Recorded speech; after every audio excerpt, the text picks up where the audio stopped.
been injured in an accident, one thing leads to another. Your injury leads to treatment. Treatment leads to hospital bills. Bills lead to debt. Debt leads to stress. The advocates can help relieve that stress.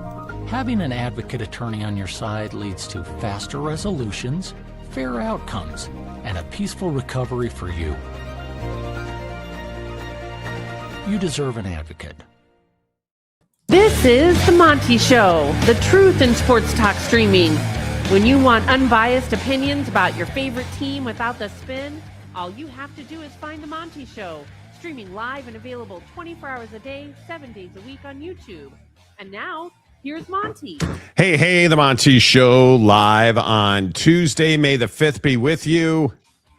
It's 5/5, May 5th, Taco Thursday. Here on The Monty Show, as always, presented by The Advocates at theadvocates.com. The best injury attorneys in the business. Don't forget, coming up this Saturday, it is Bikes or Bust with The Advocates. Get the bikes out of your garage. Get them out of your shed.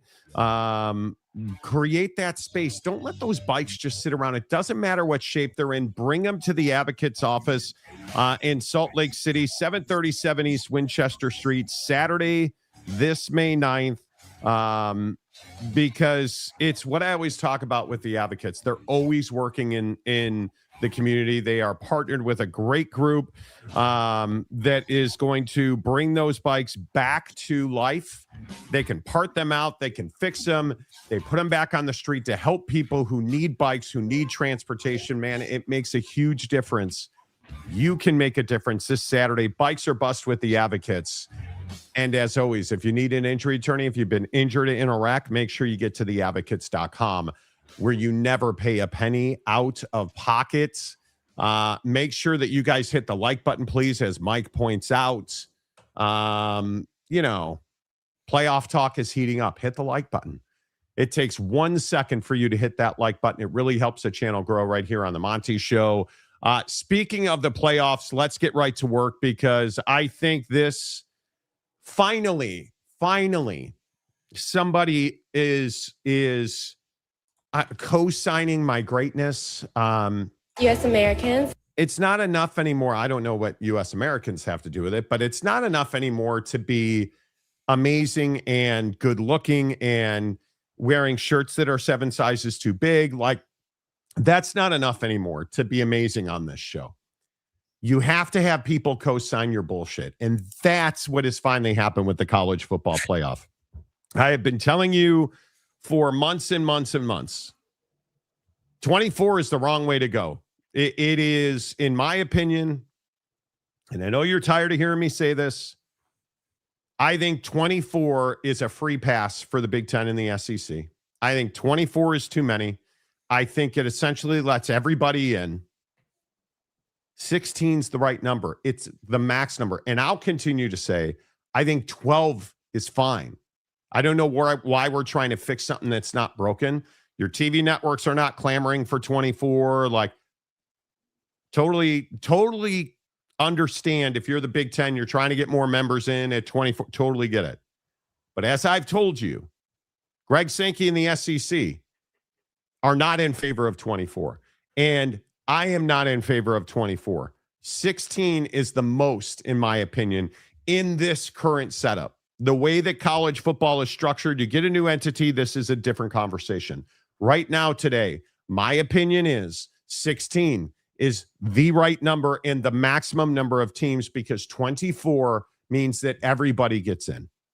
And that just waters it down, and I think it devalues the college football playoff and what it takes to get there.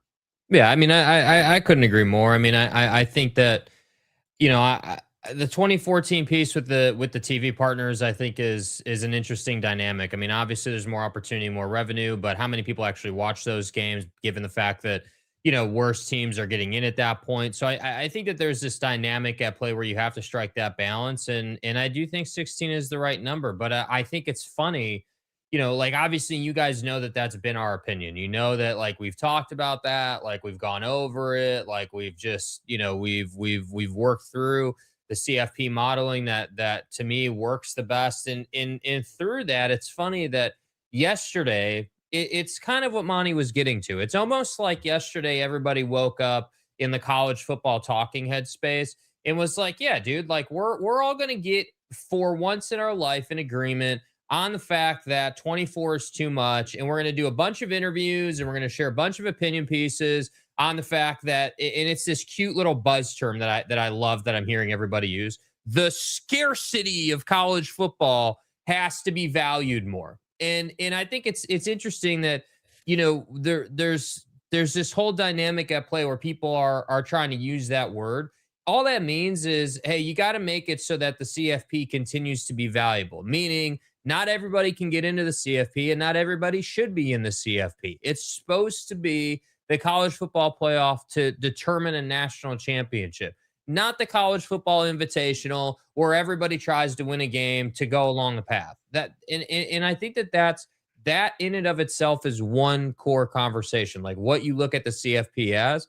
But in the bigger picture, I just think that the leaders in college football, excluding Greg Sankey and the SEC, are in this thing for the wrong reason. They all are in it for money, and you can't just do it for money. It has to be a balance of money while also maintaining your quality and your relevancy on TV. I think people are in on 2014s because they don't want to take the hard path. They don't want to have to do the work. And it's one of the things that really irks me about the Big Ten. And everybody's on this thing where the Big Ten's won back-to-back national championships, and now they've got the national championship in basketball. And, you know, we're going to talk about the SEC spring meetings here in a second, but everybody's talking about how the SEC is at a crossroads. The SEC is not at a crossroads. The SEC is the best football conference in the country. The SEC is a better football conference than the Big Ten. Has the Big Ten won the last two national championships? Yes. Does that mean the Big Ten is a better football conference than the SEC? No. You know what the best measure of that is? The fact that people are panicked because we haven't had an SEC team play for a championship in a couple of years. You were also the same people that were sitting here talking about how you're sick and tired of Alabama and Georgia and the SEC constantly playing for national championships. So the SEC dominates for 15 years, and you're sick and tired of it. Now the Big Ten has won back-to-back, and the SEC's dead, and you're all about it. And it's an existential crisis for the SEC. No, it's not. No, it's not. And I just continue to tell people, just because you won a championship, this is the Trent Dilfer argument that we've had so many times over my career. Is Trent Dilfer the greatest quarterback that's ever lived? Well, he's got a championship, Monty. What does that have to do with the greatest quarterback conversation? Oh, I know what it has to do with, because we're arguing over Tom Brady being the greatest quarterback ever. Well, he's got a fistful of rings, man. If you've won a pile, sure. The Big Ten's won two, and it's one of the most shallow football leagues in the entire country. There are G6 leagues more competitive in football and that have more depth throughout their ranks than the Big Ten. Let that sink in. The Big Ten has Ohio State and now Indiana. But they've also got Iowa and Minnesota and Wisconsin, and you've got the Michigan States, the Rutgers, like the dregs of the Big Ten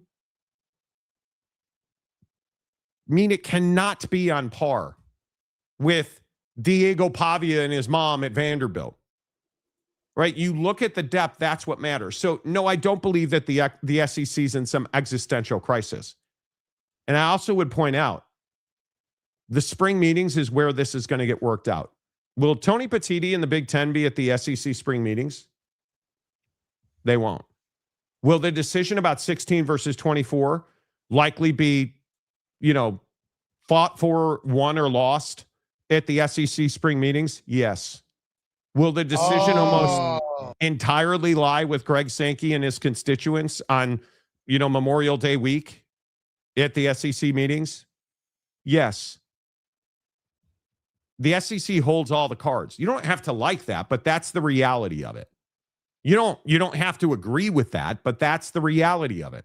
And I know it pisses people off, and I know people don't like it, but just because you don't like it doesn't mean that it's not the case.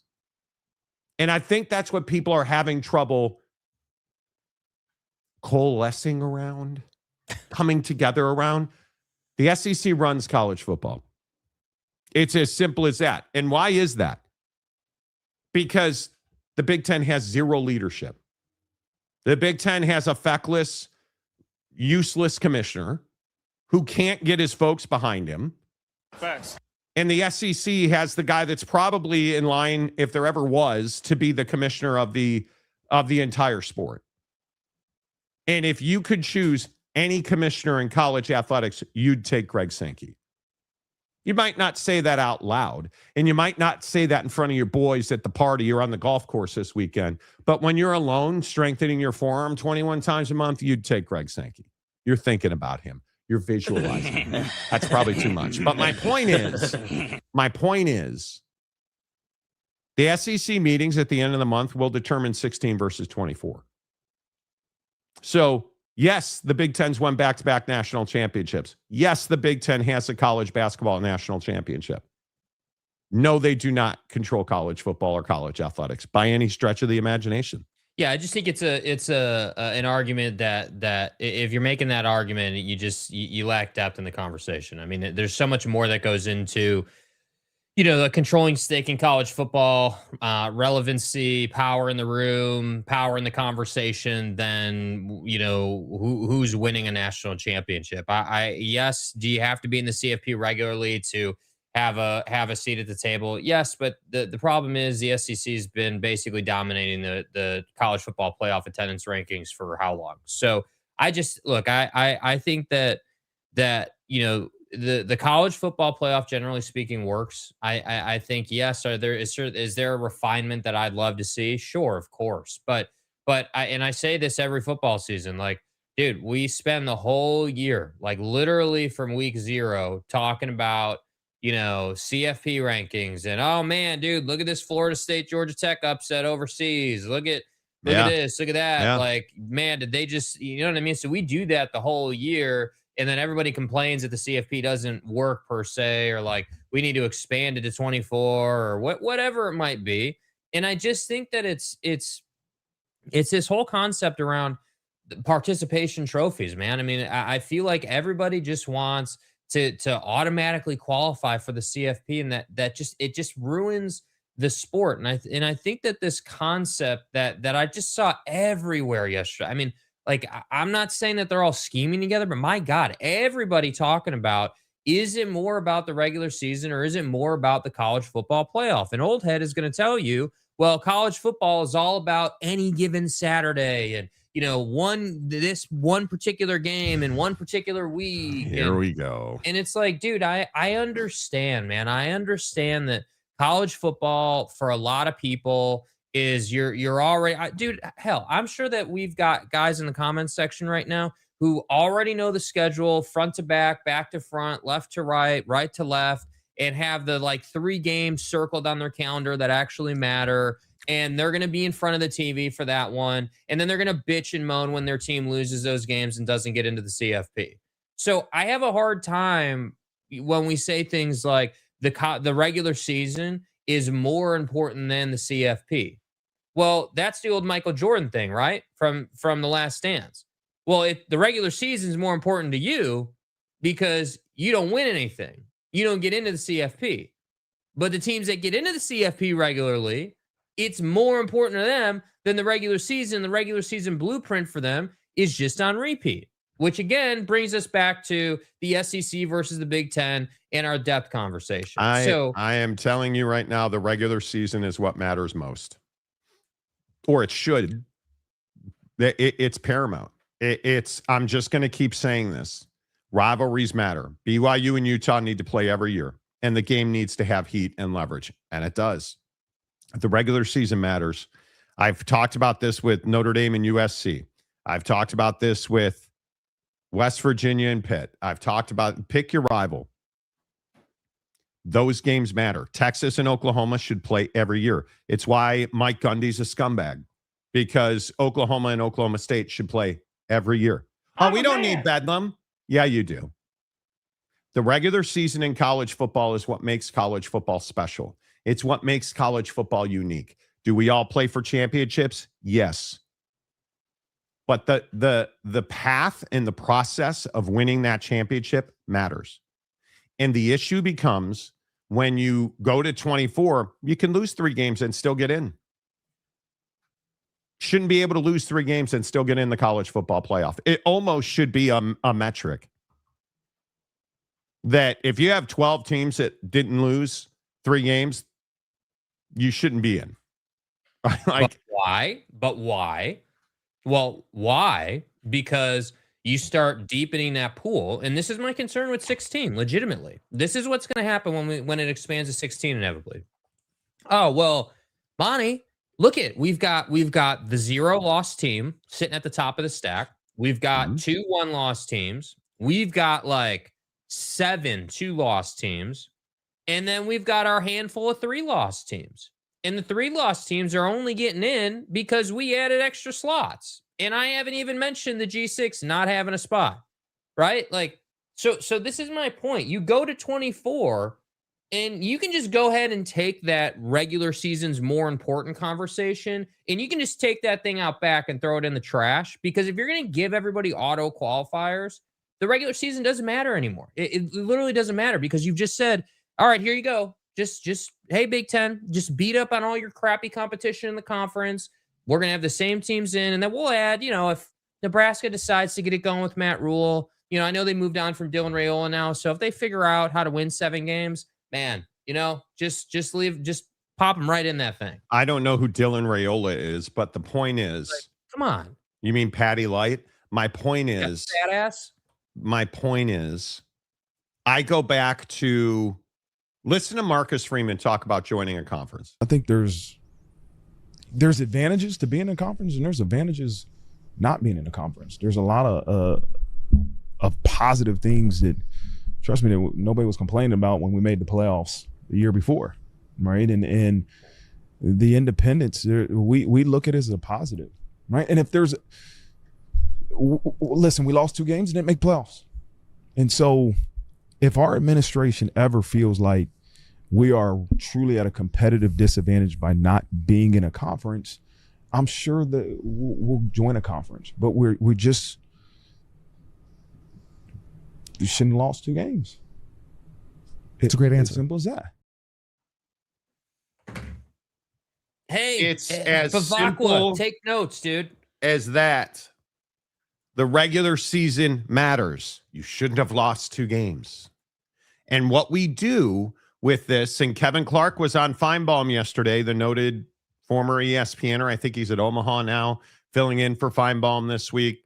But Kevin Clark is a pretty sharp guy, and he seems smarter today because, one, he's not coughing all over his microphone, which makes him seem more intelligent.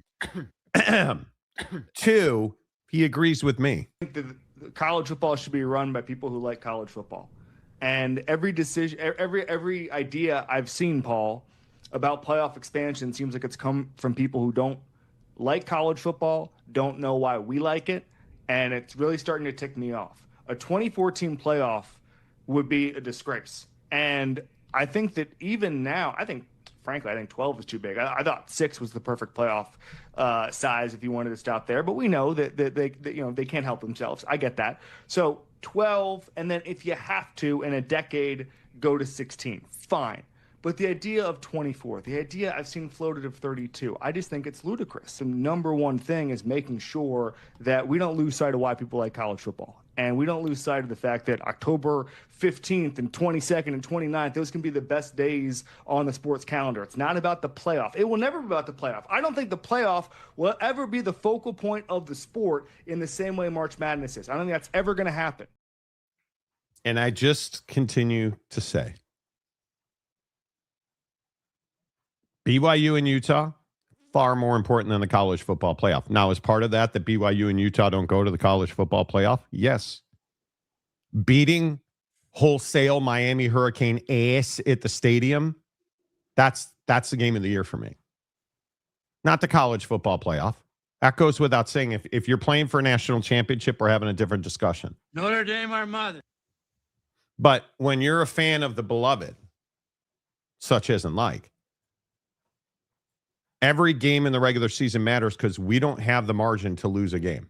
The regular season has to be meaningful. In 2014 playoffs, totally agree with this sentiment. A 2014 playoff completely devalues the regular season. And it just, I understand it's a cash grab. I understand that, again, these hyenas that are these presidents of these universities that have no business even breathing on a sport, let alone running college sports. Schemers trying to control their little worlds. They have no business being decision makers. Let your athletic directors do their jobs. Unless you're Baylor, and then, well, you don't want to pay anybody. But the point is, let your athletic directors do your jobs. Let your conference commissioners do their job. Most of them are not feckless like Tony Petitti. My point is, the regular season has to count for something. Georgia, Florida has to count for something. And right now, if you put 24 teams in, it doesn't. And my belief is they will do 24 teams. That's my opinion is they're too greedy. They're too hungry. And I feel like they cannot help themselves. Well, if you do 24 teams, and as part of that process, you've got 8 AQs each, that will be the death of college football. I'm convinced. Because again, you just can't have, think about that. Like if you're rocking 16 auto qualifiers out of a 24 team playoff to 2 conferences, not that that'll happen, but if that were to happen, that would be the death of college football. It really should just be the 4 conference champions. That's it. Whoever wins your conference, all right, AQ into the CFP. Cool. Round 1, week 1 of the CFP bye. All right, great. Awesome. But I don't know, man. I think that it's an interesting, juxtaposition, if you will, that private equities come into the sport and we have that angle of it.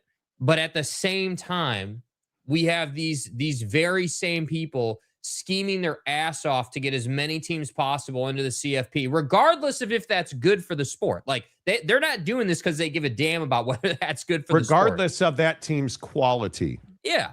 Right. Like it's all cool. Like we all want to say, oh, well, Fox and ESPN and CBS and, oh, Monty, did you see the CWs in the ESPN app now? Like everyone wants to come at us and tell us, oh man, look at all these great TV partnerships. But inevitably when you've got, again, like some mid-level non-competitive Big Ten team playing a early round CFP game because you decided to give, you went full Oprah on that thing and just gave everybody an AQ. I mean, how does that help you long term? Because what we know we won't see is we won't see an unwinding of the watch. You go to 24, you're never going back to 16. You're never going back to 12. You're never going back to 4. That's not happening, man. It's just not happening. So I just think we always have to bring it up that we've already expanded this thing once. It used to be 4 teams. It used to be 4 teams get in, and that was it. And you had massive, again, scarcity. Okay, 12 teams. We got to have more people in. I don't know, man. We're just heading the wrong direction. There's no question about it. But what happened with 4 teams? Oh, it's too difficult. It's too restricting. Every game in the regular season mattered. Yes. Every single game mattered. And now we're at 12 and we're arguing over 3 lost teams getting in. What's going to happen at 24? 4 lost teams. Legit. And I just don't, that's not good for college football. I think putting 4 lost teams, I think putting 3 lost teams in. This should be a tournament for the very elite. That's what it should be. All right, let's get your thoughts in here. 16 versus 24.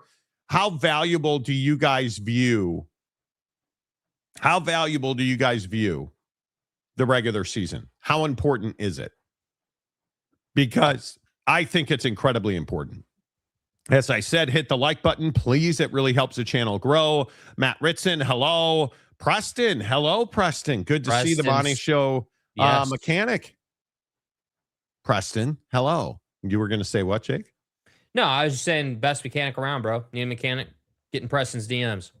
Absolutely right. The Frog Father, morning, Monty and Jake. Happy Taco Tuesday, Cinco de Mayo. Yes. Everybody says it's the vernal equinox because, you have Cinco de Mayo and Taco Tuesday right after the fucking vernal equinox. May 4th. Can I just be honest and tell you, Star Wars sucks. Like, I get it. The original Star Wars, Empire Strikes Back, Return of the Jedi, amazing. Yeah. X-Wing fighters while you're getting a handy from your high school girlfriend, amazing. You want to do that Chewbacca thing? Knock yourself out, bud. Right. All this other Jar Jar James stuff, nah, bro. I'm not into it. I'm not here for it. Hello, James. Dude, are you in a better place today, bro? Any chance? Yeah, are you less of a red ass today, or? I mean, any chance that, like, what's the crash out meter looking like today? Because the crash out yesterday was pretty iconic. I just think it was amazing that he's like, oh, he's rage baiting TCU fans. All three of you? What I just said. Like, what?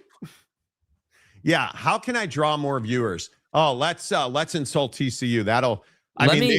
They will show up here in droves if I insult Baylor. I personally believe that this show has quite the investment in technology to figure out what we're going to talk about. And I can personally tell you through daily experience, it's not suggesting TCU content. Okay.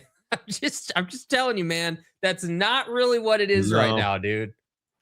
Christ's personal enforcer. Yo, James, dude, James, your personal another security burner. is here. Another burner.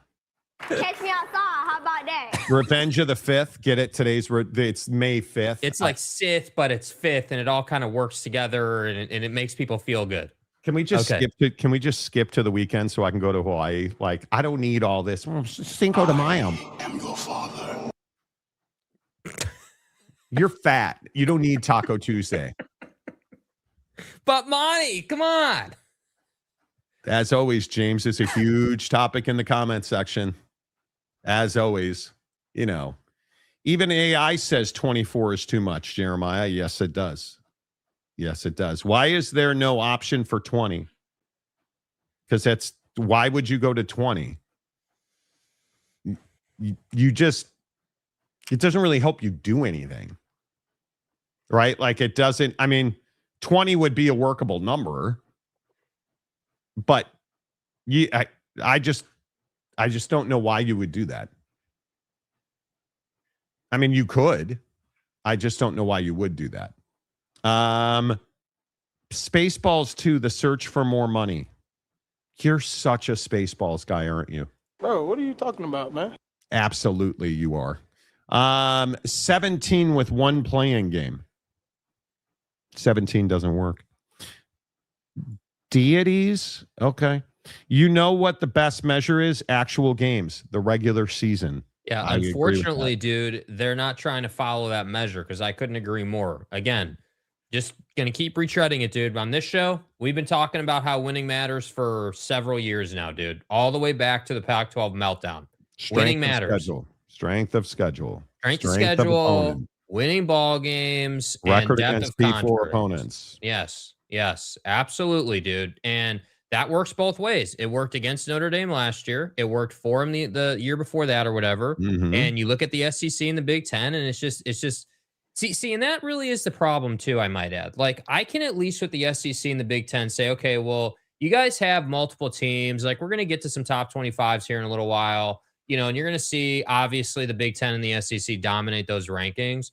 But that's precisely my problem with Tech and the Big 12 right now, is that, and this reaches a little bit into the ACC, but it's mostly a Big 12 conversation, that it's like, dude, you can't even, I can't even bring up the question of, hey, well, what is depth in the Big 12 look like? Because it really just is two teams. And then like I'm telling you, this year is going to be trouble, man. Like, again, it always seems to be the case, and whether it's true or not, I don't know, but it just looks this way to me. Yeah. We bring up the idea, hey, well, dude, if you're a one-team league every single year and it's only your conference champion getting in, you're not really a dominant force in the CFP, which means you're not really going to have a seat at the table. Yet here we are talking about private equity and talking about all these cute little things you want to do inside the conference. And listen, I love Brett Yormark. I think he's doing a great job as a commissioner.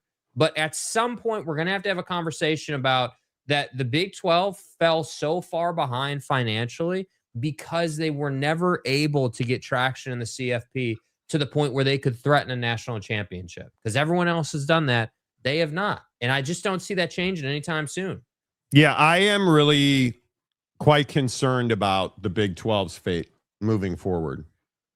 Like it is, I would be very nervous if if you're a fan of a Big 12 institution, you had better hope to see a significant jump in quality of depth in football in this league today. Because we're going to talk about, the post-spring top 25 here in about 20 minutes, and it's not good. A wholesale lack of respect for this league. Now, does a post-spring top 25 matter? Not really. Because the regular season, you still got to play game. Never mind. The point is, there's not a whole lot of love for the Big 12 right now. Right. There truly is not. So, and because it hasn't been earned. I would agree. John Maxwell. We're quoting. Okay. And we were saying that. If you think the SEC doesn't run it all, you don't know ball. I would agree with that. 21. Can you do some for me? Chewy, how did I know that you were going to be on that energy, dude? 21. Can you do some for me? Not for me, for me. Can you do some for me? See, there's a little bit of slang and twang and rounding and stuff like that. Morgan Whalen and shit. Right. Got to win in one before you get a chance in the other. Okay. I mean, sure. Hello. Cinco de Drinko. Okay. Dodgers still suck. See the Cubs last night, anybody? Conforto? Yeah. Big boy lifts weights. Welcome to the Cubs. 24 teams, you could probably lose 4 or 5 games and still get in. And it means absolutely why does anybody want that? Oh, I know. You want that because you want to make more money for your member institutions. And while I can respect that on some level, I just think it's the intention behind that is so poor, man. It's just so wrongly placed, dude. It's not good. I would agree with that. Speaking of the vernal equinox, Monty is spot on. Now, hold on. Will he misquote you in what you're spot on about? Probably. Okay. But he can refer to John Maxwell's writings. Okay. Let's see what he's got to say. Rivalries matter. That's why we need SMU in the Big 12. Dude.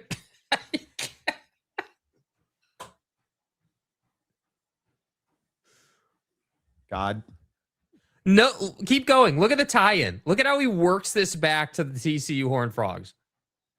TCU and SMU genuinely hate each other. But how would you know? runs TCU, Monty. Yeah, how would you know? You're not a TCU fan. Baylor and SMU also, you're not a Baylor fan. How would you know? Very interesting. Texas State James, another burner. I mean, James, Okay. How many accounts, bud? Yeah. TCU and Okie Light should play every year so that no matter what, my favorite team gets at least one win. Oh my God, dude. Do you see how Texas State James is trying to gaslight regular State James? Look at how he's left behind his old fandom. Look at this. Look at how Texas State James went from being an Oklahoma State Cowboys fan to now referring to his once beloved program as Okie Light. I mean, that's not ideal. Chewy Gonzalez. Let's do 72 like March Madness. You mean 76? If you guys Don't ever get me want started to kick it, on we'll that. flow. I'd say let it be 24 teams, top 8 get a bye, but the next 16 play during championship weekend for a play-in, so it's 24 teams, but it's really just 16. I mean, makes total Yeah, I mean, wow, dude. I mean, that's not hard enough to understand. Did you have to carry the 6 on that one? I mean, wow. Proof that it isn't me. I don't call Oak State Okie Light. Well, you're a TCU fan, so who cares? Right? You know. Simonson, John Sununu. Why are we crying about letting 17% of teams in when every other sports league lets in 50? Because What are you guys, math majors or something? Like, because 50% doesn't make it competitive. This is the NBA draft lottery problem. Oh, now you made the playoffs, so you also get a shot at the draft lottery. Makes no sense. I'm telling you now, if you go to 24, it will significantly devalue the regular season. And this is Greg Sankey's argument. And I just keep going back to this, and I'm sure you guys are tired of hearing me play this clip. This is why championship games matter. Championship games are important. They're valuable. They drive fan passion. They drive rivalries. They drive TV revenue. They drive, branding and marketing dollars. Championship games matter. Remember the days of old when everybody talked about we need to determine champions on the field? Well, what do we do through the SEC championship game? We determine champions on the field. Now, you can do it another way. You could just say, we're not going to have a championship game, winning percentage, tiebreakers like we have co-champions reign, and then you'll have to determine your CFP qualifier. So one of the counters, we determine a champion on the field. The other perspective is we can determine a champion now that we play 9 games. The second is we do have contracts, and you don't just get to walk away from agreements. That happens in college football a lot, and we see with individual decisions, but as an organization, we have a great relationship with the Atlanta Falcons, Mercedes-Benz Stadium, the city of Atlanta. And so those should not be just microphone moments for people to opine. We have to do the work to figure out if we were to vary from a conference championship game, what's the work that has to be done? And then thirdly, what we did as a league way back in the early 90s, we've made a movie about it. It airs on the SEC network. Everyone has followed. So the flippancy with just moving away, we need to tone that down and figure out how to manage the economics, the contracts, the competitive issues, and what that means for our own group of 16. Championship games have to matter, dude. In my opinion, they just do. Dude's exactly right. College football should be run by people who love college football. The Frog Father, Jake, that shirt is badass, brother. Well, Jake's a TCU fan now. yeah, I mean, I was shocked that I didn't get any love from James about, wearing his colors today, and just trying to work in some colors, right? Like just trying to work in some colors to the show. Like, you guys, Jake has no idea what that's a reference to. No, I don't. Chewy Gonzalez, just James is right on that dude being right. College football should be run by people who love college football. Yes, Frog Father. James is back after his half-a-day strike, I see. Correct. James, the college football playoff is like Spaceballs 2. How many times are you going to comment this, bro? Yeah. What are we doing? And Jar Jar James is a character in Spaceballs 2.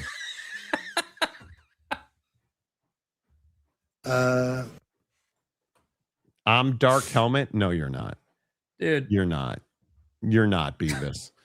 Be nice, Chewy, or James will crash out again. There you go. I mean, Brandon Elkins. The mid-level Big Ten team is good enough to compete with the Big 12, ACC, and SEC. Stop. Please, dude. So let me get this right. You truly think Rutgers,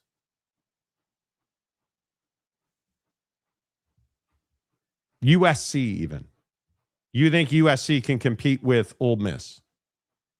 You think last year USC was on par with Ole Miss? You think last year, if you look at who was middle of the table, you really think Nebraska, Northwestern, UCLA, Penn State, you think those teams were on par with Ole Miss? That's what you think. Now like based on what? You think that somebody like Nebraska, I know what he's saying. You think Nebraska can compete with a 10-3 Vanderbilt team? You think you believe that Illinois can play with LSU? Based on what metric? Based on what game that you saw? Does a middle of the road Big Ten team, to quote you directly, compete with the Big 12, ACC, and SEC? How does that math? Help me understand that, because I'm just going to keep saying, you're all the ones that were bitching and moaning that the SEC wasn't playing 9 conference games. And now they're playing 9 conference games. And they got better because of it, which I warned you would happen if they played 9 conference games. So their strength of schedule got even better. That only happens if, your middle of the table SEC team is elite. And I'm just going to go back to the standings and tell you that the Big Ten is embarrassingly shallow. Purdue, 0-9, 2-10. Maryland, Michigan State, Wisco, Rutgers, Penn State, UCLA, Northwestern, Nebraska, all under 500 in the conference. Every one of them. And we're supposed to believe this is some deep, amazing conference. It's not. It's not. And then your middle of the road, Minnesota, Illinois, Washington, and Iowa. Any of those teams winning or competing to win the SEC. From Purdue up to Iowa. Even Michigan last year. Is there anybody who believes Michigan could be 500 in the SEC last year? Anybody? USC, Oregon, Ohio State, and Indiana, I think could compete at the top of any conference in the country. But under no circumstance do I believe that your mid-level Big Ten team is good enough to compete with the Big 12, ACC, and SEC. That's ridiculous. That's just crazy to me. I don't understand how that happens. I am a Nebraska fan, but we got our ass kicked by Utah in a bowl game. No way around that one. Because Nebraska is not good right now. Yeah. It's hard for me when I look at, and again, I'm going to tell you, bowl games don't matter. James is notorious for saying, well, look at TCU and your mom's house, and nobody cares about bowl games unless it's a college football playoff bowl. Listen to what Summerall said, dude. Right? I mean, John is literally asked, hey, like, dude, what are the expectations? Like, do you have expectations this year? And bro just goes on a whole thing about only winning championships and stuff. Like, I mean, it's just is what it is. Like, that's what it has to be. You should, okay. Are you going to play the bite, or do I need to play the bite? No, you always tell me I'm not allowed to play bites on this show. So you know. Don't think I've ever said that. Yeah, I've got an expectation to win every game we play. That's my expectation. Like, I'm not comfortable with anybody going, hey, how many games are you comfortable winning this year? Like, anybody that tells me, hey, bowl eligible, I'm like, yeah, we better be. Or I'll be on top of the stadium getting ready to do something stupid. Like, so to me, you have to have urgency every day. And I think as soon as you put a ceiling or a cap on what you can do and start to like think with limits in mind, you're automatically handicapping yourself. And so for me, man, our expectation is for our guys to expect to win every freaking time we take the field. Other than jumping off the stadium, he got it right again, and I'll give him credit. He said a lot of smart things lately. And I'm going to continue to tell you this, as much as you guys tend to get your throb on over, oh, we're going to the nobody gives a rat's ass bowl. Nobody cares about going to bowl games. You look at the major programs that go to nothing bowl. Yeah. And you look at Notre Dame last year and BYU fans, oh, they're dodging us. Right. Yeah. Notre Dame's dodging you. Notre Dame didn't go to the stupid shove a Pop-Tart down your throat bowl because they were getting ready for the NFL draft. Right? You can't possibly believe that because you beat a team whose best players weren't on the field that somehow you've now achieved some level of parity. Fuck off. Like, I'm so tired of hearing about, oh, I want to go to the Average Bowl. I want to. You go ahead and go to the Average Bowl. I'll play for the college football playoff. And I said this about Notre Dame when it happened. The right move was not to go to a bowl game because there's not a Notre Dame fan who gives a rat's ass about watching Marcus Freeman eat Pop-Tarts. Nobody cares. Yeah, and I think Marcus Freeman's paid that off for you too. I think nobody cares. Yeah, Marcus Freeman's been on point about it, dude. I mean, he was all about that action. I'm telling you, you listen to John Summerall and you listen to Marcus Freeman talk about how the moment that their season ended, when they did not get into the college football playoff, they began the process of winning a national championship, going undefeated and winning a national championship. It's the only measure of success or failure. Undefeated national championship. So you go ahead and you go measure your shit with, oh, well, we went to Jimmy's, Wingnut Bowl. And let me tell you something. I never saw so many big college football players walk a factory floor. Who cares? Who cares? It means nothing. Cool. Enjoy the Motel 6 for 3 nights and you and your wife will do whatever you do. And who cares? Macaque. Why are we playing? I'm so tired. I'm so tired of hearing about, well, it's a fun road trip. I don't want fun road trips. I want national championships. Monty, we're just trying to drive down the 15 to Vegas, all right? I quite literally do not care about your family truckster. I want national championships. I don't care that you want to go to Magic City and eat wings. Cool, bro. I want to win a national championship. And it just drives me crazy. This is the Oak State James shit yesterday with TCU. Oh, TCU. Oh, my. TCU is fucking average, bro. You're average. It is what it is. And I'll lose my mind over the Big 12. This league is incredibly mediocre. Incredibly mediocre. I'm tired of hearing about, well, we're bowl eligible. And then what? You're not making money. You're not distributing money. You're not doing the things that the Big Ten is doing. You're not doing the things that the SEC is doing. Like, I'm just so tired of the average. I'm so tired of it. Yeah, I'm sick and tired of Big 12 schools lying about their motives because they don't want to spend money to win. They don't want to do what they have to do to win. Because I know that sounds harsh, but we see it all the time, and I know we always look at Baylor, but I mean, I even go to the Iowa State reference, right? I mean, that to me was the biggest indictment on the conference last year about, well, we don't have to pay our players more because they're playing on loyalty. Like, that's one of the dumbest things you could have ever said, dude.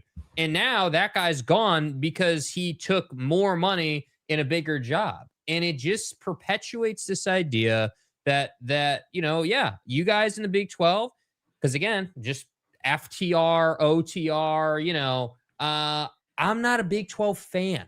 Like, yes, we talk about the Big 12 constantly. I'm not a TCU fan, dude. I'm not a K-State fan or a Kansas. Like, I'm just not. Like, it's not my deal. But there's so many of you out there who watch these teams and are passionate about these teams that we talk about these teams. And so then inevitably I find myself looking at these squads and I'm like, dude, like, we're really going to take the same logic. And this is what annoys me about fans sometimes. Oh, well, dude, Oklahoma State's in a better spot. I see it all over Twitter. Not unique to James, even though James is peddling this crap too, right? oh my God, we fired Mike Gundy, brought in a new head coach. Look at what we did in the portal. By the way, do you see these great uniforms over the weekend that we released? Man, everything's awesome, Monty. Okay, great. Cool. So you're going to look good while you continue to win 5 games. Nice. Oh, Like, it's ridiculous, bro.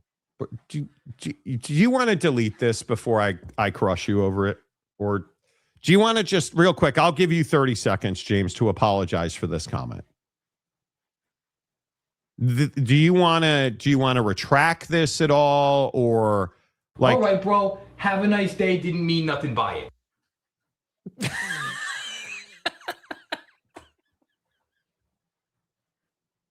You realize that Kendall Briles quit. He was not fired. Which matters. In no way, shape, or form was Kendall Briles fired by Sonny Dykes. Pack everything up. We're out of here. In fact, it appeared at the time that Sonny Dykes was going to get fired, which is what should have happened. Empty. The opposite of full. He would have kept Kendall Briles. Kendall Briles went to South Carolina. Left TCU, did not get fired. And if we're really truth telling about TCU's offensive coordinator, anybody want to guess where Gordon Samus comes from? I'm sorry. Who was that again? Gordon Samus. Good offensive coordinator who came from UConn. Oh. You're fired up because the school you're not a fan of hired the offensive coordinator from UConn after your offensive coordinator went to South Carolina. Bro, you hired... but he would have kept Kendall Briles. Well, Kendall Briles quit you. Better send those refunds. Bro,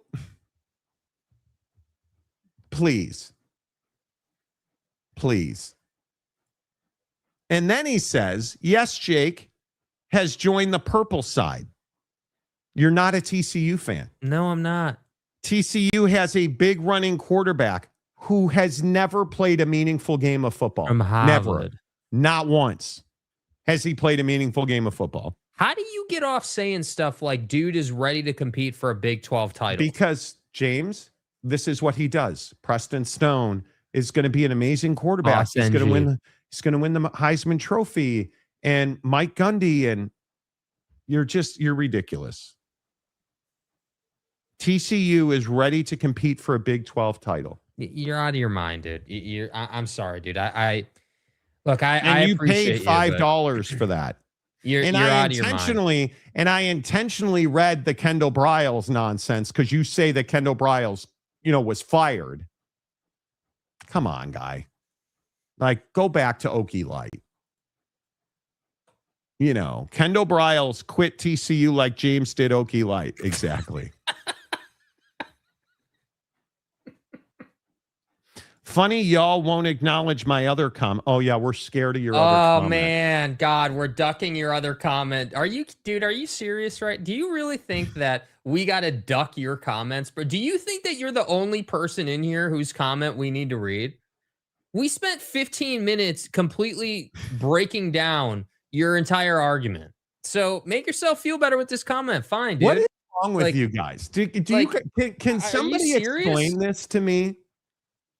Like, do you when you type a comment like this out, do you think through it? Everybody is outraged. How many comments have we gotten today? Today on the show, we've gotten almost 400 comments. And your argument is we're ditching you. We're avoiding you. We're scared of you. We're ducking him. We're ducking your comment. We're Notre Dame, and this is BYU. For a guy who I've never heard of you, with all due respect, and I'm supposedly ducking you. And with all due respect. Like, what is wrong with you guys? Like, all due respect. Is this who we're going to be on Taco Tuesday, Cinco de Mayo after May the 4th be with you? Is this the Star Wars crap infecting your brains, dude? This is the things that I try to figure out, and there just is. With all due respect. You know, and it's comments like this. Jaden Craig is legit. You literally have no evidence to say that Jaden Craig is legit. This motherfucker played at Harvard. This fucking guy. He played at Harvard, Bro. and you're trying to make the argument that he's legit. Can he just go through one fall camp before we crown him? Look what you did to Ollie Gordon. Don't do this when you were supposedly an Oak State fan before you absolutely bailed on them and abandoned them only for them to turn around and hire a legitimate coach who didn't coach at fucking UConn. A basketball school. So let me get this right. Your OC's from a basketball school and your dynamite quarterback is from Harvard. Bro, you're like, yeah, we're going to compete for a Big 12 title. I mean, come on. You can't make it up. Yes, dude. Marcus, exactly right. You can't make James up. You simply cannot understand the depth of the wreckage. Bro, I need a name in the comments section. Wait, hang on. You can't understand the depth of the wreckage of his cerebellum. I do not want to do the brain scan when boy is dead because it's going to be ugly. Well said. Bro, I need a burner account in the comments section titled Crash Out James. I need that commenter in the comments section to come in here with comments like this, because at least then I'll know you're trolling, dude. That's what I need, dude. That's what I need, man. Look, this is incredible, James. I'll give you credit, bro. This is truly incredible. I appreciate that you come in here every day and say ridiculous things that you can't possibly believe. Like Trevor Boykin is some kind of bar setter for running quarterbacks. He's not. Right? Like, oh my God, you know the history of TCU football. You don't. Because I'm just gonna say, I'm gonna go to ChatGPT right now. Oh, here we go, dude. People Who are the people best commented QBs in TCU history? People complained in the comments section that we didn't have an AI segment yesterday. So I'm glad ChatGPT's found its way back. Just one simple ChatGPT search will unwind this entire argument. Okay. Max Duggan, according to ChatGPT, is second amongst quarterbacks at TCU. Trevor Boykin's eighth. Oh, Trevor Boykin. Oh, man. Whoa. You better go. Hey, you know what? You better go read some John Maxwell because you need some Christ in your life right now. That motherfucker don't miss, man. You need all the Christ in your life you can get because Sammy Baugh and Davey O'Brien and Andy Dalton and Max Duggan and Josh Hoover and some asshole named Casey Paschal and Kenny Hill. They're all listed ahead of Trevor Boykin, who is the single greatest. But did he go to Harvard too, or no? Did he or no, he didn't? Anytime a bro has a label of some asshole, you know it's gonna be an awesome take, dude. Yeah, some asshole played quarterback like 15 years ago. Somebody help me. Right? Rock and rant, help me. In James's defense, TCU is in several preseason top 25, such as ESPN's. Okay, well, let's get into that. Yeah, such as in like. Let's get into that because this will be interesting, right? Here's Joel Klatt's top 25. Okay? Good old Joey Klatt. Right. Huh. That's funny. I can't be seeing this right. Am I? Wait, I How can't is see this TCU right. not number one? They have Trevor Boykin as their quarterback. Oh, man. Okay. Wow. So Joel Klatt's post-spring ball top 25. Okay. How about the president's favorite talk show host, Josh Pate? Bro is never living it down. Donnie's guy doesn't have TCU in his top 25. Do you guys understand how just feckless these two dudes are? Because TCU has to be number one. I mean, what an ass top 25 that both Joe Klatt and Josh Pate put together. I mean, how could they know anything about college football if they don't have TCU in the top 25? I mean, come on. Like, what is this, dude? Wow, man. I mean, with Trevor Boykin at the helm at TCU and some guy from Connecticut. Yeah, this guy. Yeah. By the way, Josh, dude, having Indiana at 6 probably not good for your health. Just huge Boykin fan over here. It's on the record. There you go. Monty, I said it on YouTube. It's on the record, boy. Last week. Trevor Boykin's going to lead this TCU horny frogs over here. Just can't. Every day. Oh, Max Duggan was a good running quarterback, too. Yeah, Monty, well, they didn't steal our signs, and he ran all over that ass, Monty. I feel so bad for whoever this jerkwagon from Harvard is. Harvard, because he's done now. James is officially anointed. Yeah, he's cooked. I put in top running QBs at TCU in the chat GPT. Boykin's listed as number one. I'm sure he is. He's the greatest running quarterback anybody's ever seen. Jaden Craig. I mean, Andy Dalton was no superstar Pro Bowl QB, but he has had a long NFL career and is still playing. Good on him. Yes, he does. Yeah, Andy Dalton doesn't need to be catching any strays here. Perfectly fine quarterback. Gators at 21. Old JP is on some top shelf weed. Let's get into it. Yeah. Here is the president's favorite talk show host, his top 25. Yeah. I'm going to tell you let's just focus on the top 5 because this whole thing is interesting, to say the least. I think right now you have to take Ohio State as the number 1 team in the country. In my opinion, I'd have Ohio State 1, Oregon 2. I'd have Notre Dame 3, Texas 4, and I would have Indiana 5. Now, if I'm Joel Klatt, I think this is a lot closer. Yeah. Obviously, I still think Ohio State would be 1, Oregon 2, beloved 3. Yeah, how do you... Okay, and look, I know that I've been glossed the Oregon Dan Lanning slurper. They're not the best team in the country. I don't know how he's... You have a paralyzed vocal cord from his mushroom, and you're trying to tell me you're not a Dan Lanning fan.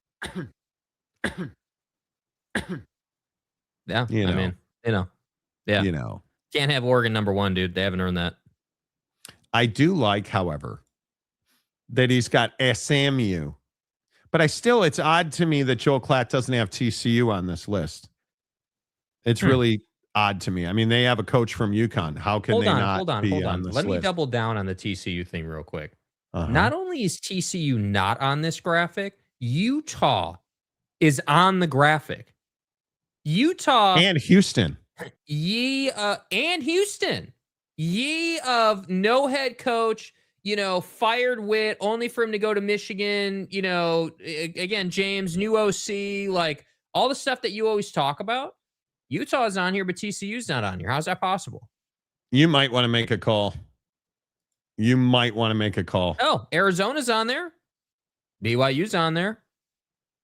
How is Utah top That's my point. How the hell does he have Utah in the top 25, dude? How does that even happen, dude? Like, honestly. So Dalton played as a starter for most of his career. That's cool. Go Buckeyes. So Iowa State's roster at Penn State is top 15. I mean, that probably is true. Again, this is not my poll. The real one that I think is fascinating is Tech. He's got Tech sitting at 13 ahead of Ole Miss. Well, but do you guys see that how undervalued the Big 12 is? Look at Miami at 6. Justifiably so. Look at Miami at 6. And your best team is 13th? And obviously Sorsby's predilection to, Great American Ballpark, How about the quick update? because it's not worthy of being a full-on topic yet for the show, but just the quick update yesterday that Brendan Sorsby is going full Michigan on it and having his trial or his appearance held in Lubbock, and the judge is I believe I'd have to go back, but isn't the judge a Texas Tech alum as well? If I'm pretty sure.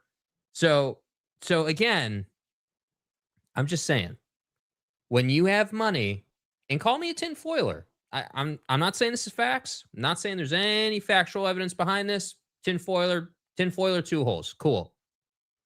Tell me I'm up in the night when I say that Cody Campbell's working behind the scenes. You got this bro an opportunity in front of a judge in Lubbock with an alumni of Texas Tech, and you're trying to tell me, come on, dude. I mean, well, he again, also, I think the Sorsby thing is a big deal, because did you guys see that the old Sorzinator is potentially under investigation by the FBI? That's not good, dude. Those 3 letters come into your life, it's over. Yeah, when Cash Me Outside is banging down your door, dude, that's something that I'm not sure that I would be thrilled with. That is scary. And again, listen, I understand that you hired good old Jeffy Kessler. You might want to hire a criminal defense attorney. Do you know how much money this guy's potentially going to lose? If he's ruled ineligible, which he will be. I mean, has he, but wait, what do you mean? Has he filed a suit yet? I believe he did, but double check. I know it came out yesterday that they've got an appearance in Lubbock in front of that judge who's a Texas Tech alumni. He is not. I don't believe he filed yet. Lubbock District Court serves Lubbock County, where Texas Tech University is located. Should Sorsby need to sue the NCAA, it will continue a trend of players filing against the NCAA in favorable legal situations. So he's not filed a case. Potentially. I was going to say, what are you suing for? You know, Cash Patel has Manson crazy eyes. Okay. Sorsby is cooked. At least Tech has a backup plan. Well, he didn't go to Harvard, though, so how good can he be? You know. Ryan Day's brother hacked into Sorsby's computer account and reported it to the FBI. Very well could have happened. Okay, James, dude, you're DMing me during the show about ChatGPT. Why is he DMing you? He DM'd me his list. He put, as he commented, best running quarterbacks at TCU in ChatGPT, and Boykin's number 1 because he, of course, put running quarterbacks, not just quarterbacks, because I know quarterbacks don't throw the ball. They only run the ball, but here nor there. And is now sending me ESPN's, post-spring ball top 25 where TCU's at 23, to which I say, didn't you spend all last season ripping ESPN and their quality and saying that their stuff doesn't matter? With James, why do you feel the need to DM, or can't you just put it in the comments, man? Like Phil Venzer does for 27 or 26 straight months. Can't you just put it in the comments? Why are you DMing? I think people feel like, Angry Phil with a membership milestone. Phil's a good dude. Phil's licking his wounds right now because the Cubs beat his ass and disappointed him, wrecked his West Coast trip. Fuck you. How's that? Cubs have won 12 straight at Wrigley Field. What do you want? I do what I can do. James DMs you because he wants to slip inside Vrabel style. Jake, you guys have had that opportunity. Rock and rant. You could have left out the slip inside portion, and you could have just said he wants to Vrabel me. We all would have understood. Yeah, did you really have to work in the slip inside thing? Yeah. It feels a little awkward. Yeah. You know. Is that a knuckle or like what are we talking you could have about? gone full on moist with it even, and we would have understood. I did buy white pants yesterday. You did? I did. Are you being serious? Yeah, I have white pants and white shorts now in the repertoire. Really? Yeah. Okay. Okay. Yes. For golf? Yes. Nice, dude. Yeah.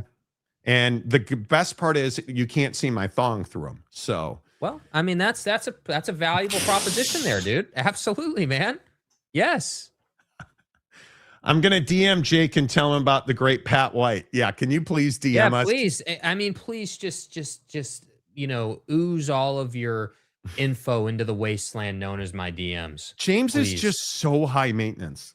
Dude, James, I appreciate James, dude. He comes in here and he provides entertainment, and it's not personal or anything like that. But we have an obligation to smack people who say dumbass things in the comment section. So, like, if you're going to come in here and say that the Big Ten's got more quality than the SEC, you're going to get smacked, right? And then you're going to double down on that and say things like, we're ducking your comments when we've got hundreds upon hundreds of comments. Like, dude, you're being an idiot now, okay? 2, James, if you're going to sit here and say that Jaden Craig is a great quarterback and your UConn basketball school OC makes it so you're ready to compete for a Big 12 championship, I have no choice. I almost have an obligation to the people. Like, are you not entertained watching us check James, dude? I mean, I what am I supposed to do? Am I supposed to just be like, oh, yeah, that's a great take, dude. That's a great take, man. We have to say something, bro. Well, sorry, I was too busy getting after it. Hadn't noticed. Crash Out James is on the screen. And I'd like to point out, before I even get to his comment, he's got a picture of a crashed shitbox as his default picture, dude. Do you understand how incredible of a reference that is? I just want to make sure everyone understands this. Just real quick. This is James' vehicle that he DM'd This is legitimate. Legitimately, this is Oak State James's car. This is Oak State James. Yeah, put the car back. The crash car. This is his vehicle. No, put the picture of Oak State James that is his work headshot. Put the right pic. Thank you. Pay the man his money. This is James's professional headshot. Pay that man his money. This is bro shitbox. And then this guy took a picture of a crashed Civic and said, wait. Look at the name at the top of the shitbox picture. Wow. That's a great point. I had not noticed OSU that. Cowboy Country. Huh. So, James, are you denying now that this is your vehicle because you're now allegedly a Horned Frog fan? It's so ridiculous that you have completely flipped. Like, it's so ridiculous. No, James. The problem is you have to put that picture up there in all of its glory. It's a monkey peeing itself. James, every time I bring up the fact that Kendall Briles was not fired. Come on, dude. Kendall Briles was not fired. TCU's response to everyone else running a pass-first offense is to have a run-first physical offense. Yeah, everybody doesn't run a pass-first offense. Yeah,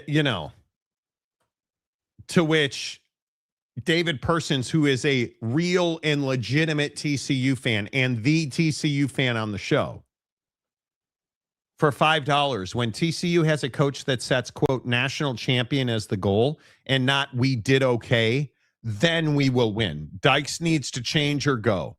I can't believe that somebody would say Sonny Dykes isn't the right coach for TCU. Wow, how inflammatory. James does love him some slip inside FTR. Yes, he does. Yes, he does. A member for 33 months. Sorry about UCF. Yeah, bro, sorry. James for $5 more. I will admit my expectations need to be higher. Oh, this is incredible. Hold on. Everybody buckle up. The justification for this comment at the end of the justification for this logic at the end of the comment's incredible. TCU, Baylor, Oak State need to fight for championships. So you're admitting that you're fans of, well, every team in the conference. At least TCU will. New weight room and meeting. So wait, the logic for them going to win, compete for a championship is the new weight room and meeting room now. Well, yeah, Monty, Jaden Craig in the OC that no one's ever heard of who used to work at a basketball school, them in the new meeting room is going to lead to this awesome run first spread option offense. It's going to be incredible, Monty. Listen, James, you do you, buddy. You and John Maxwell hang out together and read scripture. Pray for Sonny Dykes. That's my new No, pray for Jaden Craig, who's going to die on the football field. That's my new mantra. Pray for Sonny Dykes. Thoughts and prayers. 24 teams is too much toast, not enough butter. Thank you. Agreed. Brandon Butler. Thank you, Brandon Butler. It's amazing to me that the Big 12, and I guess we're the only ones that are willing to say it. The Big 12 is not good at football. And if you look at, Texas Tech is widely regarded as the best team in this conference. Texas Tech and BYU, then who?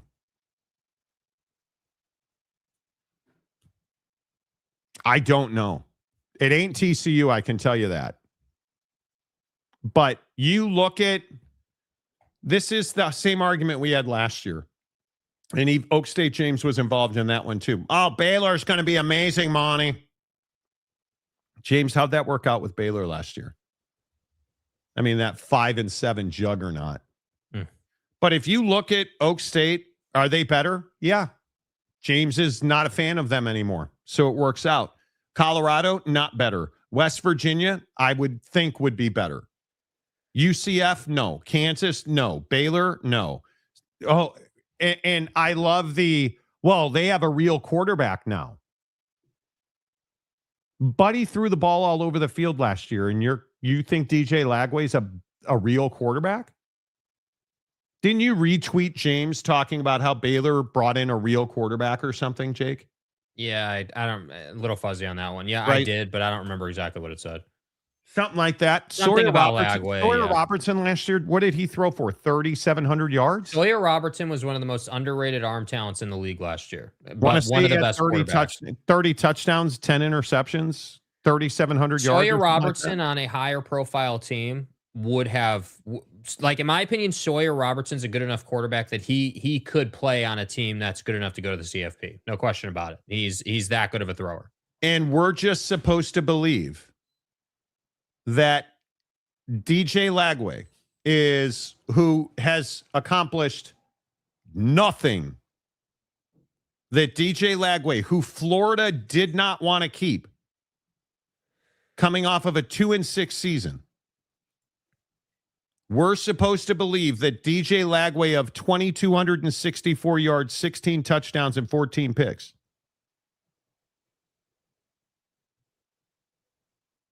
being coached by Dave Aranda, Baylor's going to be better. This conference is underwater. There is no question about that. I posted a new pic with a purple shirt on Instagram. I don't care. I just okay. What? I just want to make it really clear. First of all, I don't know that you have an Instagram. Oh yeah, you do. Yeah, he has an Instagram. Yeah. No, I said I don't know that you. I don't. Why do I? I posted new nudes on my private OnlyFans. What does that mean? Look, hey, bro. I was on campus yesterday getting in an intensive, and the bookstore's open, and I saw that they had new purple thongs, and I posted a picture on Instagram. Go check it out, bro.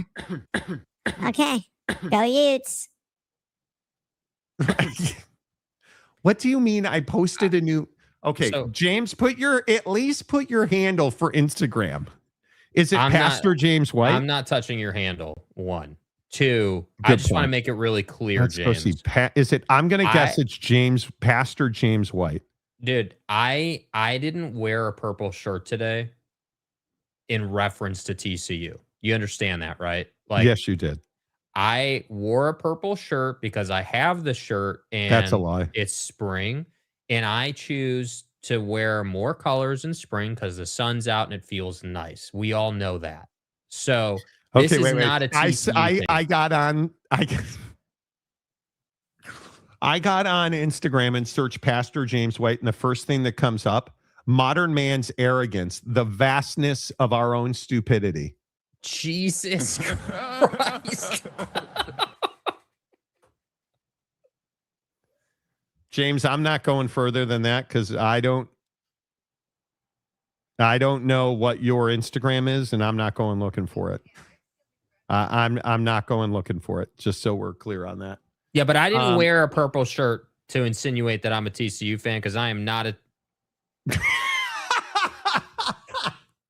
brother, dude. You got to change that. No purple shirt for me today, going all natty. Okay. James loving that new weight room at TCU so he can bulk up like Jaden Craig. That's right. 80% of the Big 12 has over-under win totals of 7.5 or less. Yes, Like, what they do. are we even talking about, man? Like, this is like, I appreciate that stat, dude. It's a great stat to put things into perspective. Like that, that's the expectation of this conference is 7.5 wins, dude. In this conference. That is embarrassing. Was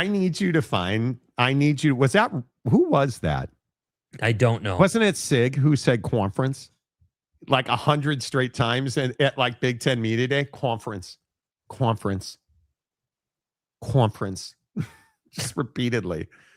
You know, you need to tell us what it is. The only reason Okie Light can't compete for a football natty is because they spent all their money building up that 13th best basketball team in the conference. Still better than BYU. Oh, that's so good.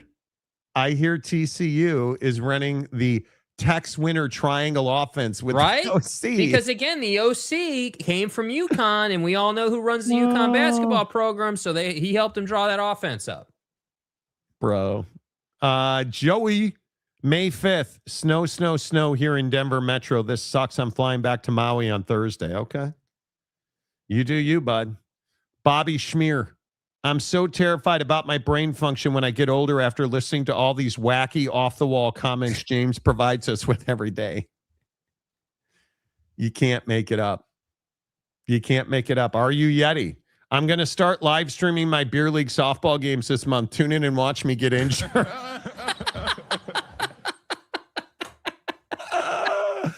Oh my God. Oh, dude, that's great. That truly is. That's legitimately funny. Nice work. What they do. Yeah, that's what they funny as do. hell, dude.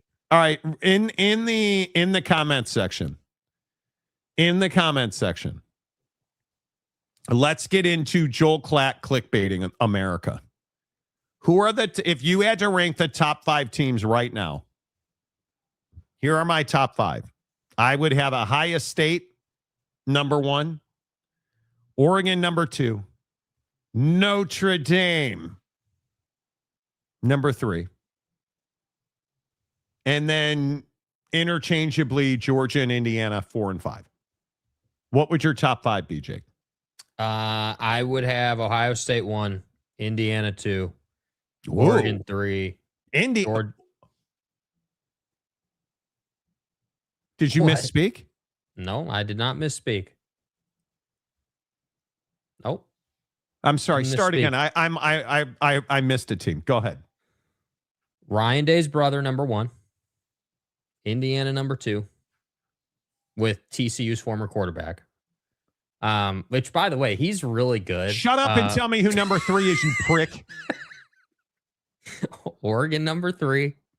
Notre Dame, number 4. Georgia, better. number 5. Better. Joe. Better. Sleepers is top fives right now. Obviously LSU. Texas. No. I don't love Will Muschamp coming back to Texas.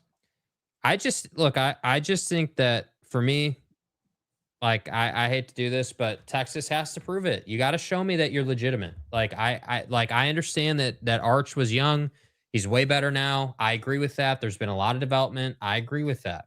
But and everyone always criticizes me for this, but I need to see what it looks like on the field, dude. I'm sick and tired of doing, like, it used to just be Lincoln would catch heat for this, but I've graduated from that now, right? Like, we know, like, it is what it is for Lincoln at this point. It's established. We know what you need to do. But like for teams like Texas, like I need to see what you look like on the field with Arch, right? Like I have more confidence that LSU and Sam Levitt in a big game would perform than I do with Arch in that offense right now. They need to show, like, Sark needs to put an offense on the field that can legitimately compete against these teams on this graphic. Those top 5 teams. Oh, I don't have any doubt that Texas will be. Their offense is going to be incredible. I think, but don't we say that every year, dude? Don't we say that? Like, haven't we said that the last 3 seasons? Like, I don't know. Here's the problem. Texas State in week 1. Second week, Ohio State, UTSA. Like you worry because you're playing Ohio State week 2. You're going to find out who you are, and you better be able to be healthy. Now, obviously, that game is at DKR, which huge deal. But you're coming off of a disappointing 10-3. If we're being completely honest, in this conference, that 10-3 ain't getting it done, right? Yeah. Like, I mean, So if we're Texas State, Ohio State, UTSA, and then you open on the road at Tennessee, come back home for Oklahoma, Florida, Ole Miss, that is one of the most difficult stretches in all of college football. Is Ohio State on the road or at home? It's at DKR. Okay, that's what I thought. Yeah. They were at the shoe last year, remember? Yeah. Then you're at Missouri, at LSU, Arkansas, at Texas A&M. God damn, Sark. But like, look, gee, that is really difficult, man. I agree that's a difficult schedule. Is that a playoff schedule? Oh, well, there's no question that's a playoff schedule. You got to find a way to win the games. Yeah, it's a playoff schedule. Well, other than winning the games, it's. But hold on, we can't just skip over this, dude. It's the SEC. Like, we need to stop doing this with teams, dude. Yeah, the schedule's difficult, but it should be difficult. Yes. Dude, that's the whole point. That's the whole identity of an SEC schedule. This is precisely what we were arguing about earlier with Meathead in the comments section. Like, you're trying to make an argument about SEC quality. I don't like this. This is the who was it? This is the USC thing. I'm not doing the whole empathy, sympathy thing for these schedules. The schedule's the schedule. Like, you know what the schedule is. I agree. You know what your team has. You have the ability to prepare for these games. Like, there's no question it's a difficult schedule. But at the same time, has everyone not been slurping Arch Manning the whole offseason? Oh, this kid's amazing. This kid, man, he's finally got development. He looks awesome. The offense, like, great. Then take it to the field. Go and beat Ohio State. You beat Ohio State, I'll slurp you. You beat Ohio State, I'll put you as the number 2 team in the country, assuming that Indiana wins those first couple of weeks. You do it. And then we can have a conversation. If you lose to Ohio State by 3 points, I'll say, yeah, you're legitimate, dude. You're a good team. Yeah. You're 3 points within Ohio State. It was a tight game, and you just happened to lose that one. You didn't get blown out. You didn't get dominated like you did last year. You didn't get outclassed like you did last year. But I need to see that. Like, teams that I do that with are USC, Texas, this particular year, or him having Oregon at number 1 is complete nonsense. That's a completely uneducated take. He's basing that on the portal. I think him having Texas A&M at 9 is a joke. Yeah, I mean, Legitimately, the teams who have earned listen, those top 5 teams, you could put them in any order, and I wouldn't have that much issue with it. Agreed. But you can't have. I think Texas A&M is too low at 9. LSU, I think, is too high at 8 with all the transition. How do you have OU at 11? Doesn't OU have to be top 8?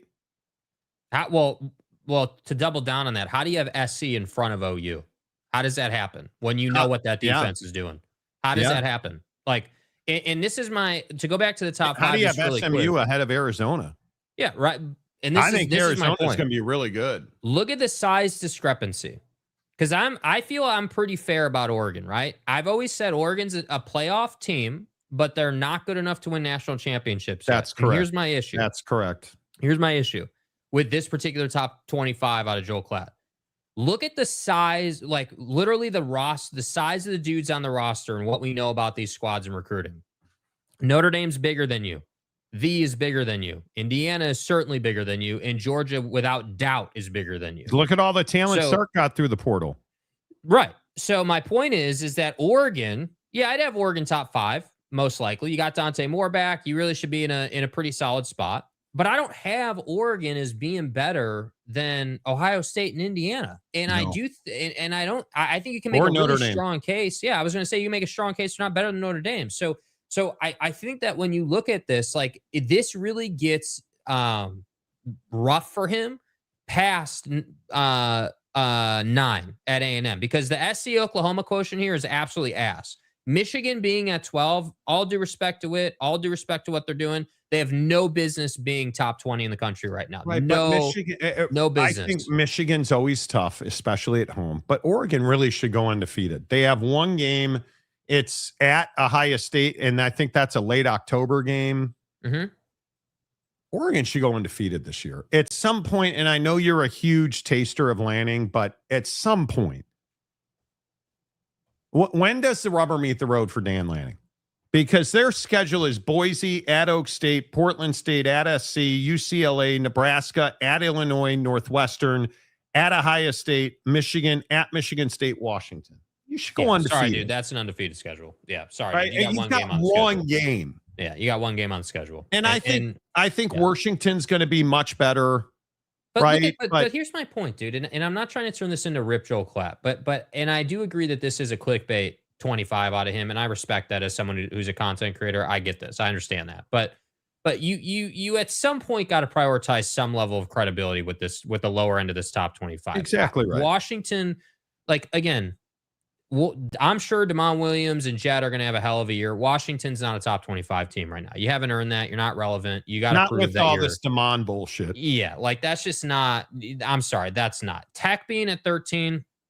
Sorry, dude. Can't have you there ahead of Ole Miss. That feels very high. Yeah, that feels with Sorsby and his. But look at who he's got right behind him. This is how I look at these graphics. I don't know about you guys, but I always look at the teams I'm questioning. When I look at a graphic, what teams stand out to me? Okay, Oregon at 1. Well, how do you have Oregon at 1 when Notre Dame, V, and Indiana are right behind him? How do you have Tech at 13 when Ole Miss, Penn State, and Alabama are right behind you? Right? Like, how do you have Penn State? How do you have Penn State at 15? Yeah, how does that happen, dude? Like, I don't know. So my point is I get that Joel Klatt's a Big Ten guy, but this graphic, and it's the same for Buddy. It's the same for the president's favorite radio host. Like, I don't like this is silliness right here. Texas is ahead of Indiana. Wait, come on, dude. I think Rock makes a really good point.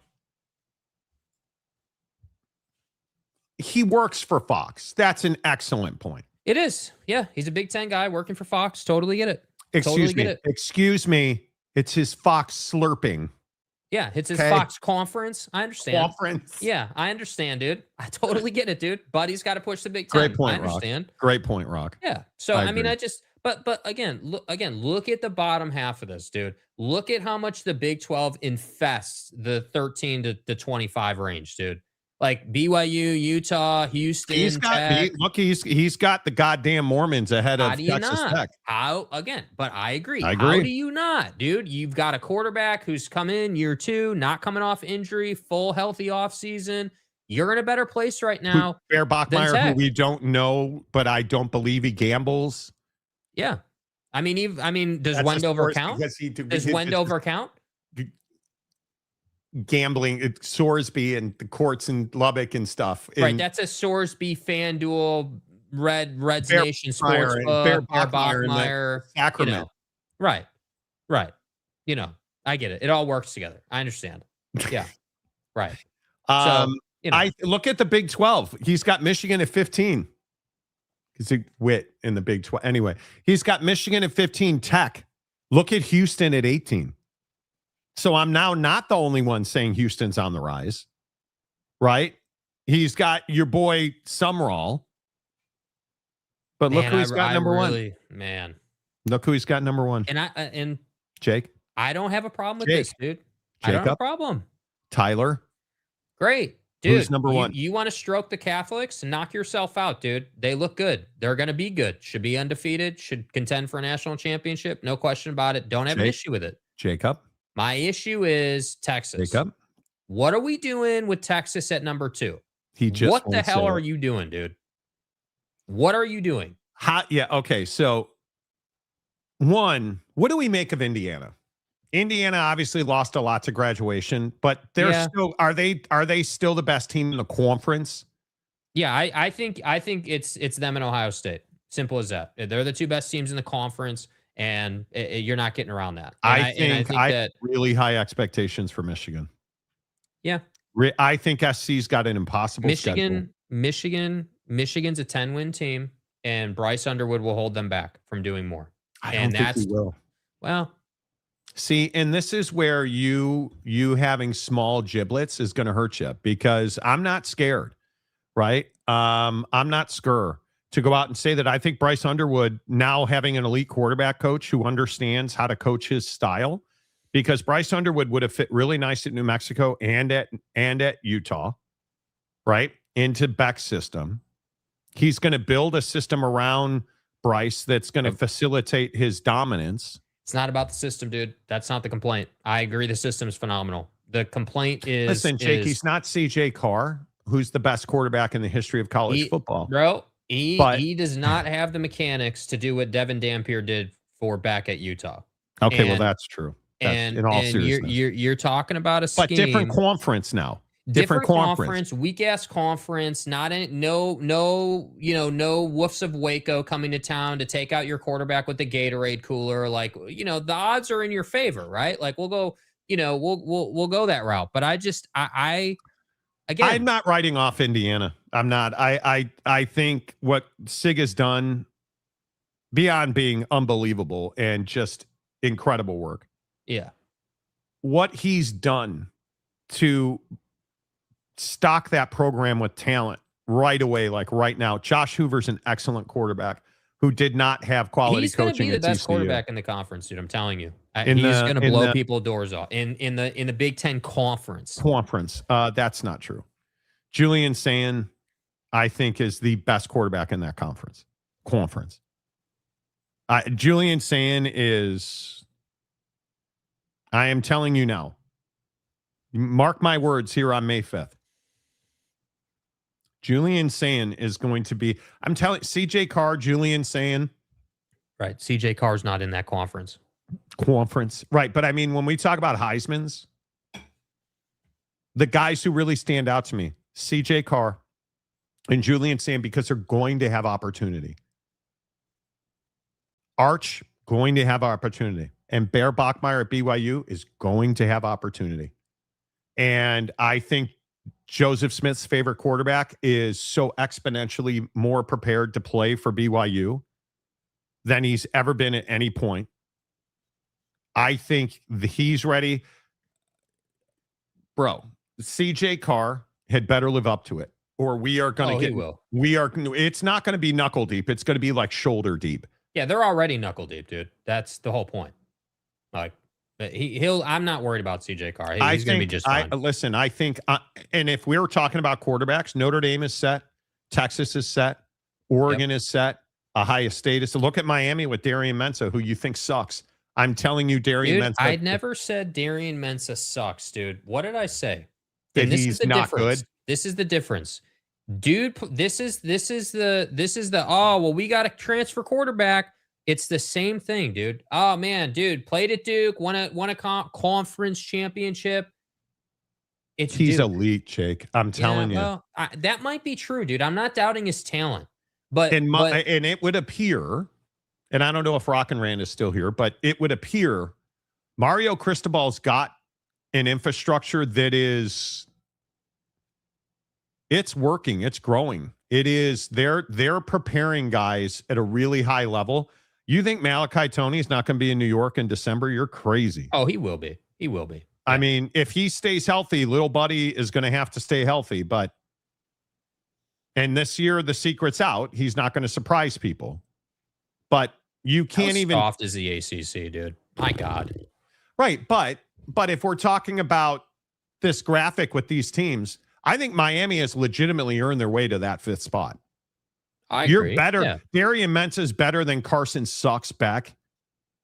Like they're going to have trouble being as dominant as they were up front.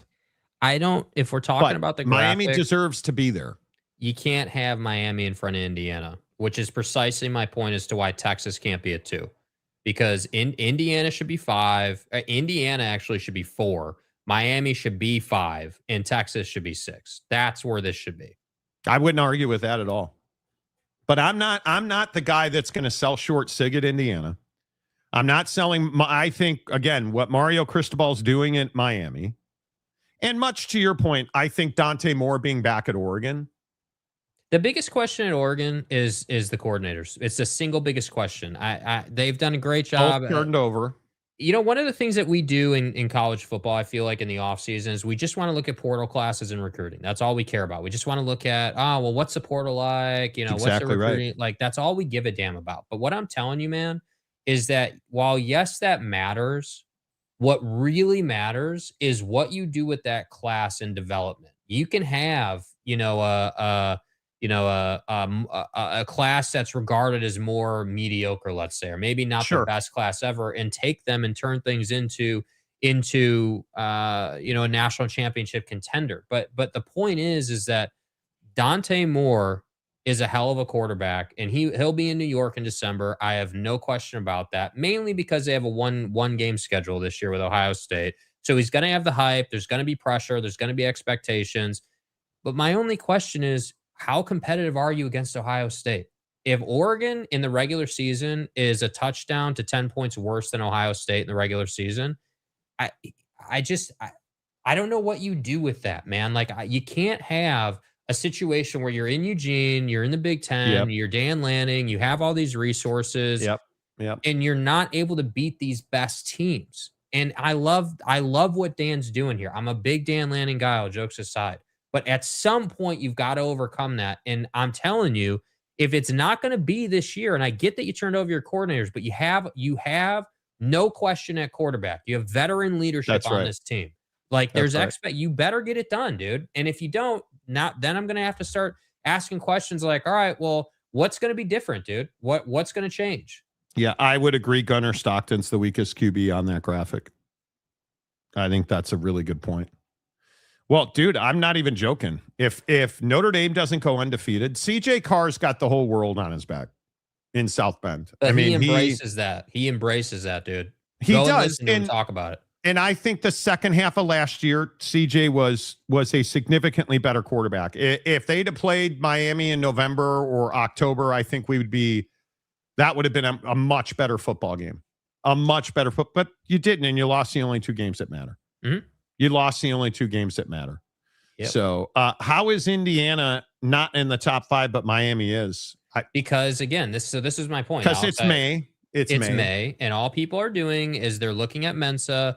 And I'm telling you, it's a mistake. I promise you. I'm not saying Mensa sucks, but if you're the guy saying that Mensa is a more impactful addition than Josh Hoover for Cignetti, you are missing, dude. I'm telling you that, and here's why. It's not because Mensa's lesser of a quarterback. Mensa is actually a better quarterback talent than Hoover, in my opinion. He runs better. He's a good enough thrower to be dynamic both ways. The difference is that Cignetti's team is more physical, runs the football more effectively, and he is going to give Josh Hoover tons of opportunity down the field, which is inevitably going to burn teams. And that, Yeah. if you're looking at the Big Ten and you're like, hey, is Indiana legit? That's what you should fear, is the scheme that Hoover's able to operate in. Dude, when you have Cignetti out here saying stuff like, yeah, well, man, yeah, Josh actually has a legitimate defense to work with now.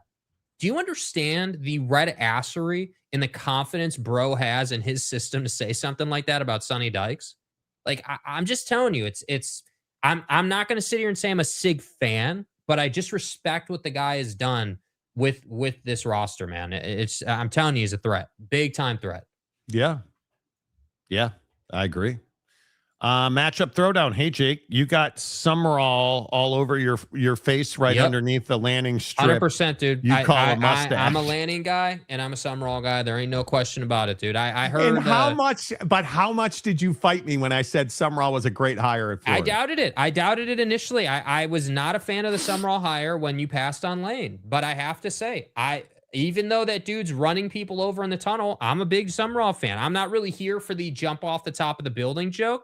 But I'm good with, hey, like when we go out, our guys need to expect to win every single game in championships. Yeah. Bobby Schmear, the Rectory 1, Strip Club 2, Bucky's 3, Pavia's mom's basement 4, and Walmart managers. Hold on, dude. I know that you didn't just roll out a top 25 spring ranking of James references.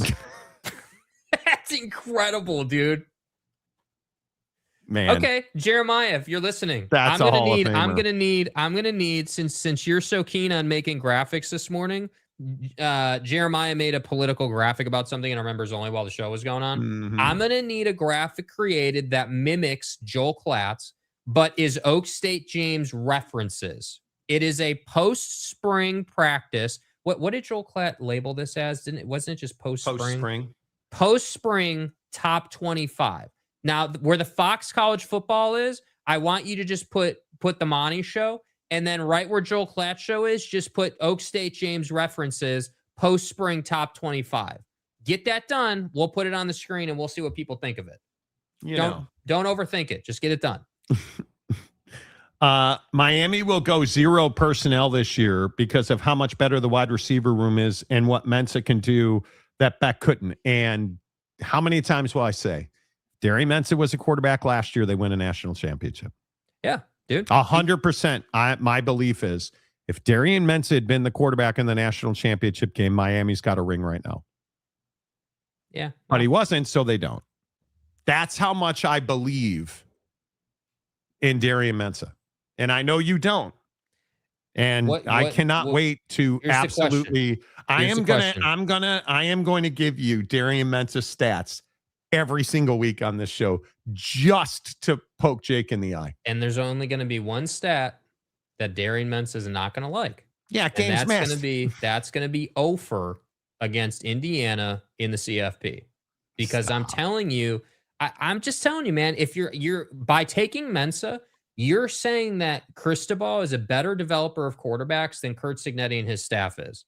And you're the same guy that said Fernando Mendoza is not the best quarterback in that draft, right? That Ty Simpson's a better quarterback and he projects to be a better NFL talent. I'm telling you that there's no way, no how that you're ever going to catch me doubting Cignetti's ability to develop a quarterback when he did that with Fernando Mendoza. And I'm not, again, Darian Mensah is going to have a hell of a year. They'll be in the CFP. They'll win the ACC. Listen to Miami's schedule. Yeah, at Stanford, Florida A&M, at Wake, Central Michigan, at Clemson. Their first real test at Clemson. Florida State, Pitt, at North Carolina, at Notre Dame, Duke, Virginia Tech, Boston College. One game, dude. Clemson's. I don't think Clemson's. They're going to beat the hell out of Clemson, dude. Yeah, I don't think Clemson's going to be terrible. But it's on the road, and that's not a gimme game. But that's a one-loss schedule. Crash out James, Okie Light, Baylor, TCU, Texas State, and North Texas are his top 5. Yeah, I like Miami to be 10 points better than Clemson. I don't care what field it's played on. They're a better team, more talent. It just shouldn't be that close. Not one Pac-12 program in the top 25. What the hell are we doing out here with this new conference? How could we not have those CSU guys? Season tickets, though. Yeah, I mean, Joey, how could this conference in their ass logo not be all over the top 25? How could that happen, dude? Brandon Butler, Jake is a fan of the Danimals and the Summerall cream of meat. See, Yeah, dude. cream of meat. You got to get stroked. Honestly, I'd start stroking guys. You do like Juicy. relax. You do like a certain cut of Summerall. Yeah, Do dude. you like? Do you really believe he can turn things around for them? Yeah, Because I do. I think do. he will. I think they will win. Yeah, I mean, I think it's going to take, without knowing their schedule right off, we were just looking at it, but I can't remember every game, but it's a tough schedule. And I think that Summerall is a guy who you're not going to be CFP good this year, but I think that you're talking about an 8-win team. You're talking about being competitive to 8 wins, I think. And then it's just going to come down to, because here's the deal. He's got to show first off that he's legitimate. You have to prove year one, what does it look like? And we do this with coaches all the time, right? Look at these coaches that take a new post. Lane Kiffin.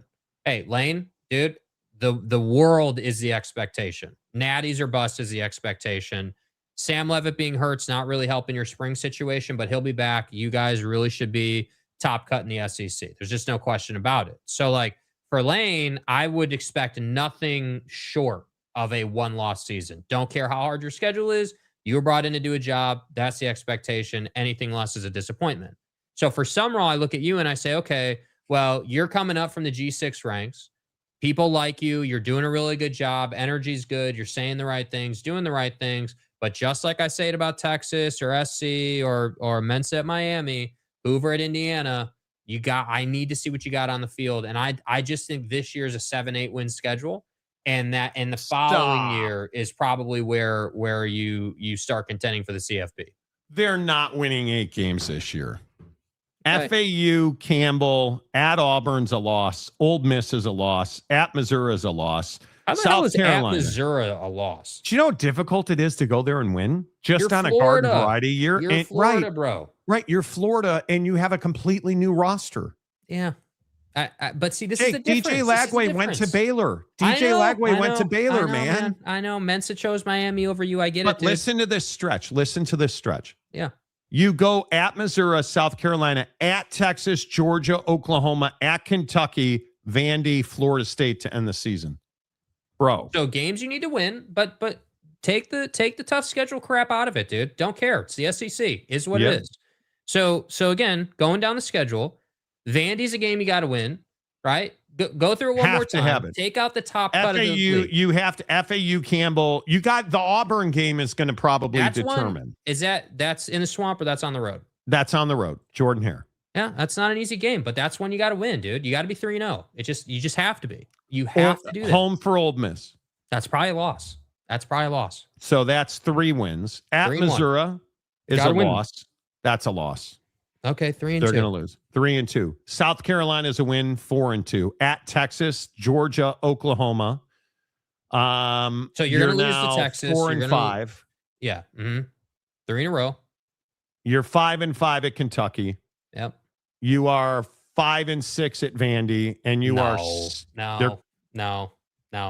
You can't lose to Vandy. If he loses to Vandy, you're disappointing now. You can't lose to Vandy. Vanderbilt was 10-3 last year. What am I going to say?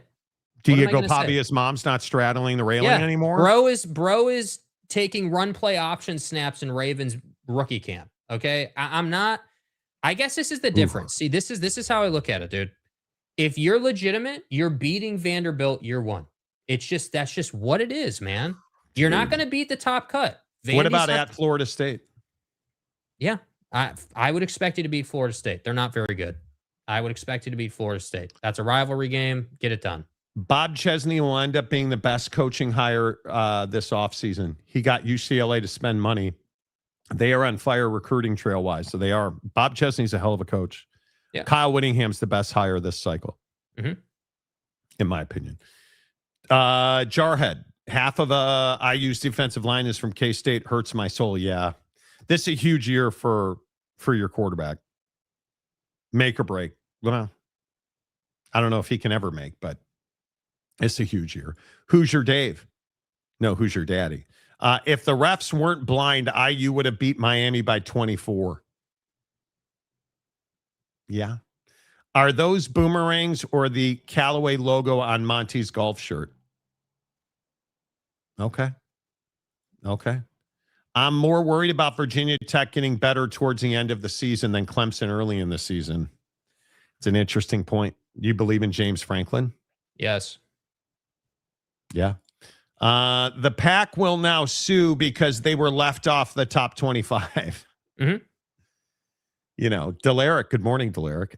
The new logo is keeping the Pac out of the top 25. Could be. It's terrible. Could be. It is ass. And Donuts still waiting for James's 2026 football stadium ranking. I sifted through all that. I'm going to go ahead and need a graphic on that. Yeah. You know. All right. Can we get to this right here? You guys, I need help with this. I want to understand this. Is this Bill Clinton in the blue dress? She was there. It happened. Okay, let's move on.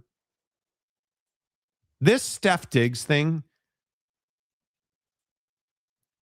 And I want to be careful,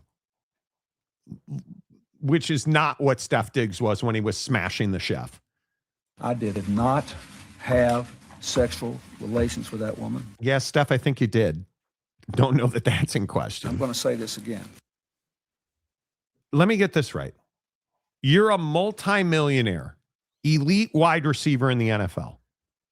You're dating one of the hottest chicks on the planet, and you're smashing your private chef to the point where she sees it as a cash grab and is saying you didn't pay her and she was abused. And now you're going to see some testimony from court yesterday. This is not the smartest chef in the world. And I know, look, Steph Diggs only hires the best people. I totally understand that. What were you thinking when you interviewed this woman to be your private chef? Adams, you had gotten paid for 2 of the 3 weeks that you said you hadn't gotten paid for, right?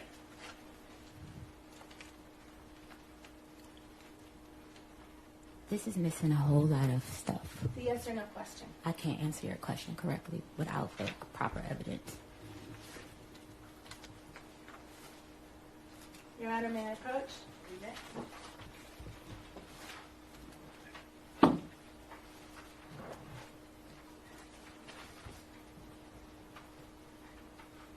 Do you recognize this document as text exchanges between you and Sonny?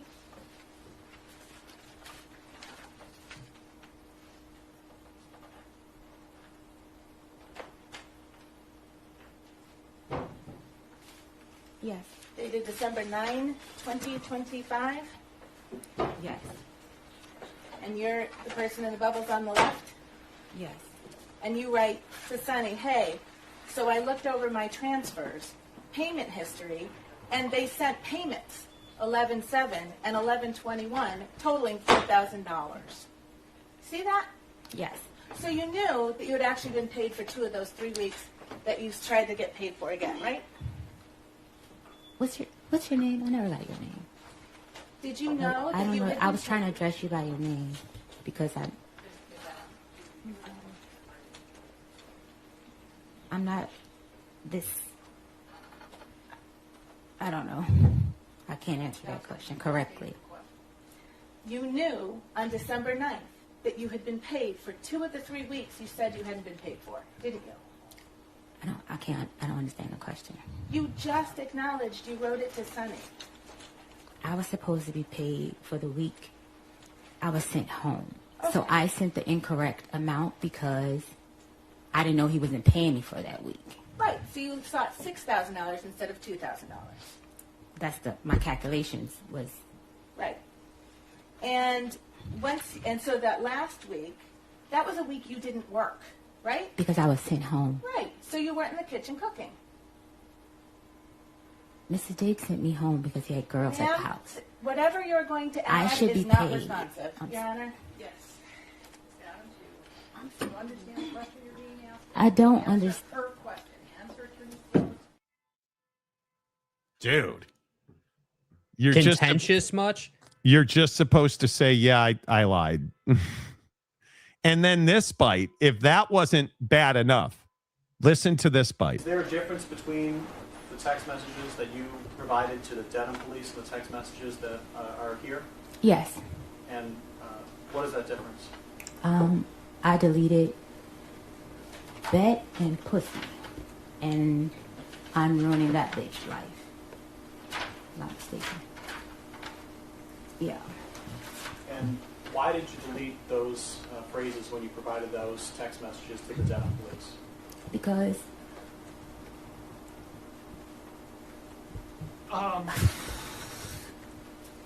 when I was abused in my previous relationship, when I would say things, The objection is sustained. he would. The objection is sustained. There's no question there. Again, the jurors will disregard it. Sidebar.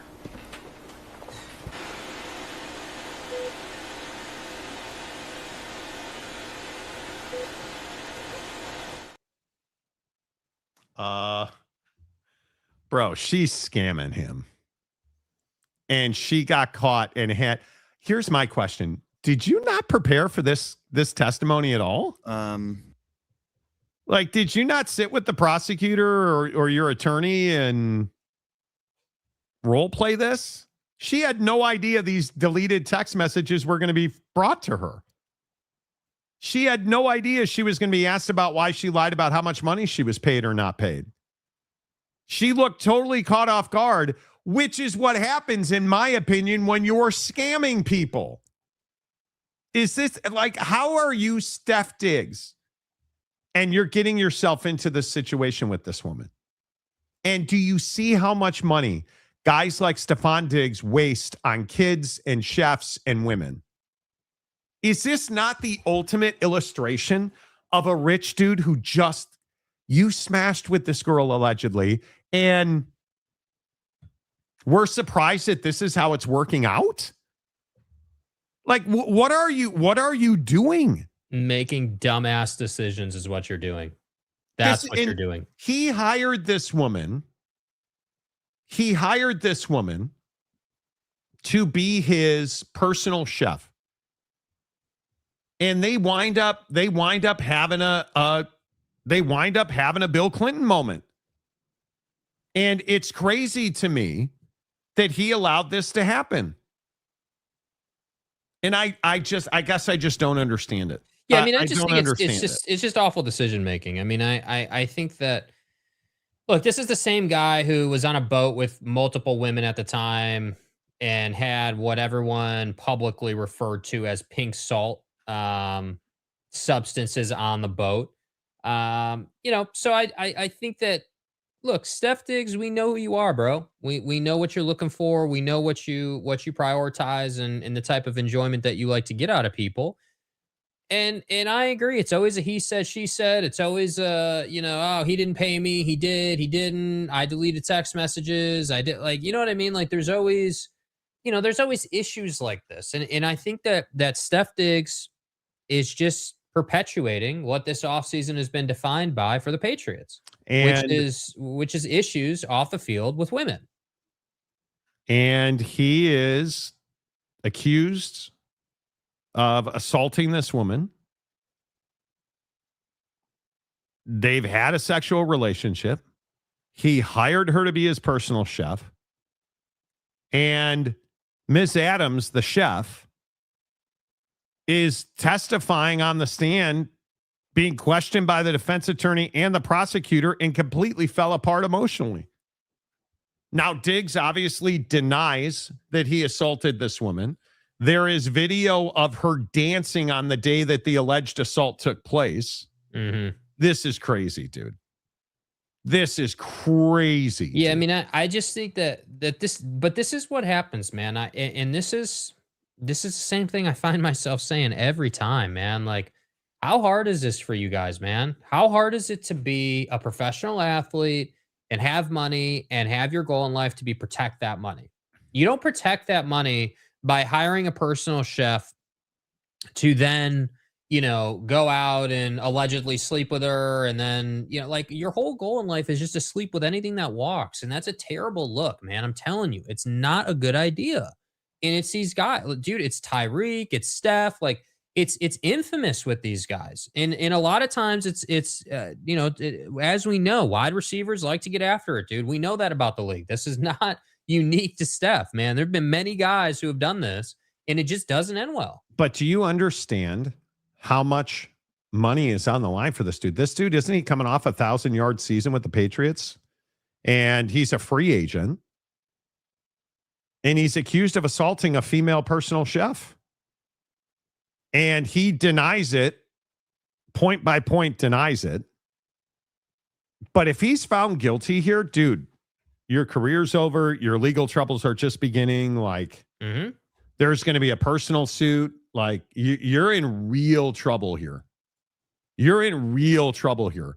You've just given that all of this away. I don't understand how guys put themselves in this situation. Yeah, and it's I don't understand it. It is, I hate to say this, man, but and maybe this is my ignorance, right? As someone who's not a multimillionaire, someone who doesn't have that lifestyle, I obviously never made that amount of money. Like, okay, maybe I don't have the perspective that these dudes have, so I guess it's easy for me to say, but I just look at it and I say, okay, well, if I did have all that money, my first thought wouldn't be to hire a chef to then try to sleep with that chef allegedly and then, do whatever yeah. You know what I mean? Like, that wouldn't be my first thing. That wouldn't be what I try to do. I mean, but you're also not out there cheating with a bunch of women, having kids with multiple women. It's like that, and that's kind of my point. It's like it's a pattern of decision making out of these dudes. That's just, hey, I want one thing, shocking, which is Pound Town,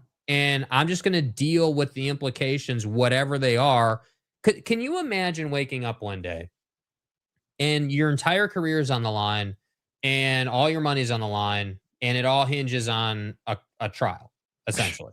Like, I don't want to be in that position, dude. I'm sorry. Like, sorry, dude. I'd rather be the guy who's not a millionaire, grinding, like working on stuff, doing what I can, and not having to worry about a chef that I hired testifying at this trial. I that's the thing that always amazes me, is what these dudes put themselves through, the stress and and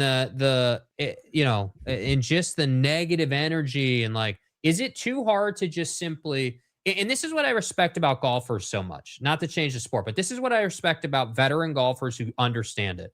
All you need to do is stay out of trouble off the course, work on your game, be in the gym, take care of your family, and spend your days out in the sun on the green pasture hitting a white golf ball around. It's just not that hard, bro. Just keep hitting the easy button. It's not that hard. Like, all you got to do, Steph, is spend, probably, like, if we're real honest about this, Steph Diggs, with who he was, he probably just needs to give it another, like, 4 or 5 really locked in seasons, and you're set for the rest of your life. No question about it. Like, lock in, no trouble off the field. You're good to go. But no, that's not good enough, Steph. We got to do this. This is what I say about Tiger. This is my whole point, my whole take about Tiger, dude. It's not that difficult, dude. Play in 3 PGA Tour events a year, the Masters being one of them, and whatever 2, signature events, or the Riviera event. Oh, and hire a driver. And hire a driver. Stop rolling your Range Rover, dude. And then what I love about it is you roll your Range Rover and you thought the best thing to do was to call the president because all of a sudden you're besties with the president and he's going to bail you out. What, is he going to pardon you over a car accident? Like, come on, Tiger. I love you, dude. I love the game, but be better. And it's just a tale as old as time, man. These dudes really is getting themselves in trouble for no good reason at all. Yep. Didn't Diggs' lawyer already prove she was lying on the stand and committing perjury? Potentially. We'll find out today, right? Diggs should have stuck with the Chef Boyardee in a microwave. Seriously. I mean, I don't even know what you do with it. Yeah. As the old rule says, don't put your turkey baster in the dishwasher, right? I'm just, Nick D. Monty, it's the old saying, thinking with the wrong head. It is. Yeah. I mean, if you're just going to be a horn dog, like he is trying to draft a first rounder, not get scammed by an undrafted free agent. Yeah. What are you doing with the chef? Come on, Mr. Green, Rossini, Cuisini. See what he did there? You know. If I was a professional athlete and wasn't married or anything, I would have a lawyer draft a consent form and have it signed before anything happens. Yeah. Yeah. Hire top chef talent like Tiger did. Did he have a chef talent issue?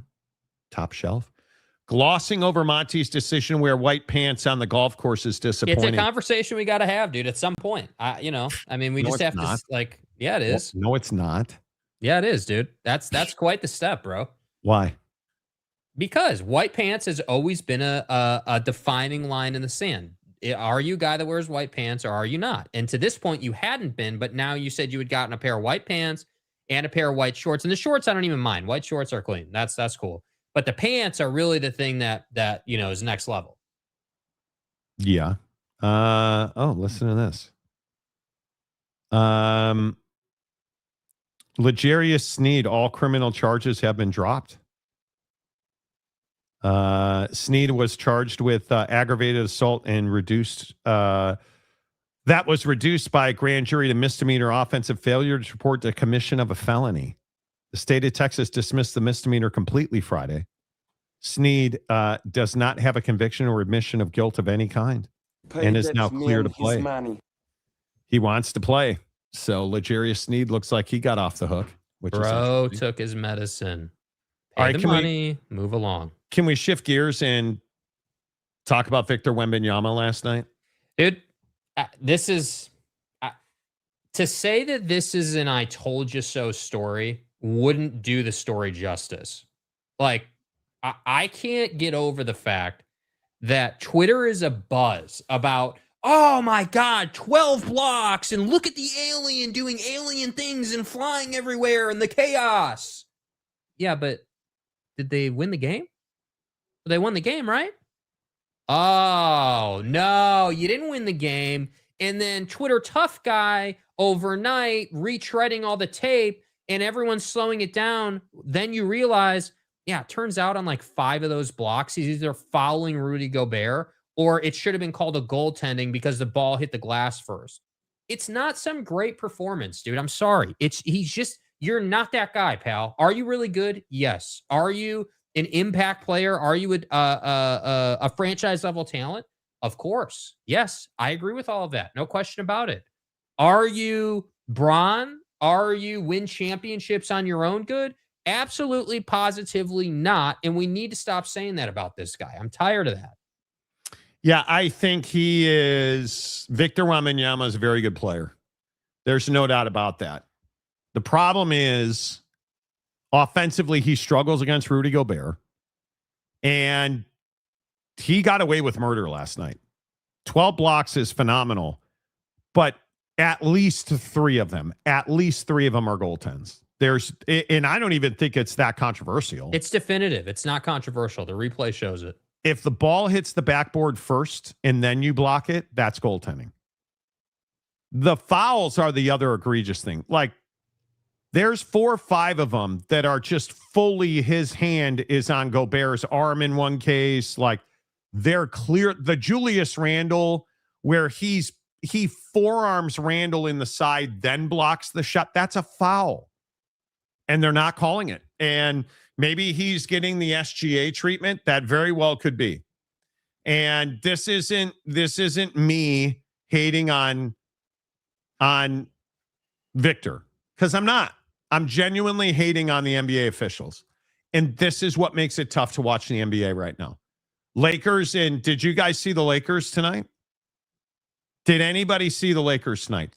15.5-point dogs. 15.5-point underdogs, the LA Lakers against OKC. Yep. And a lot of it is SGA is going to get every call. SGA is going to get every call. Luka not being in the lineup, clearly a factor. But you have the Lakers at 15.5 against OKC. Yeah, I mean, I think take the officials out of it, take the Luka thing out of it, just team for team. I think they're probably 3 to 4 possessions better than the Lakers in a game for sure. You're talking about probably 6 to 8 points better in a game. Yeah, and then I think you pile on the officiating thing, the Luka thing, the Austin Reeves is probably 80% thing. Braun is 41 thing. Yeah, I mean 15 feels reasonable to me. I think that that's actually pretty reasonable, honestly. No, that's crazy. I 7.5 or 8. Come on. I just don't.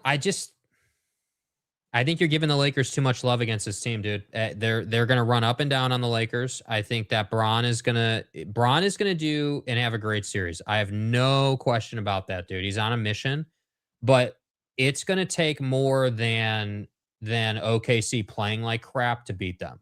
Like you're gonna have to run offense. You're gonna have to be smart. You're gonna have to get really good performances out of guys that you're gonna have. Marcus Smart's gonna have to make 3-pointers.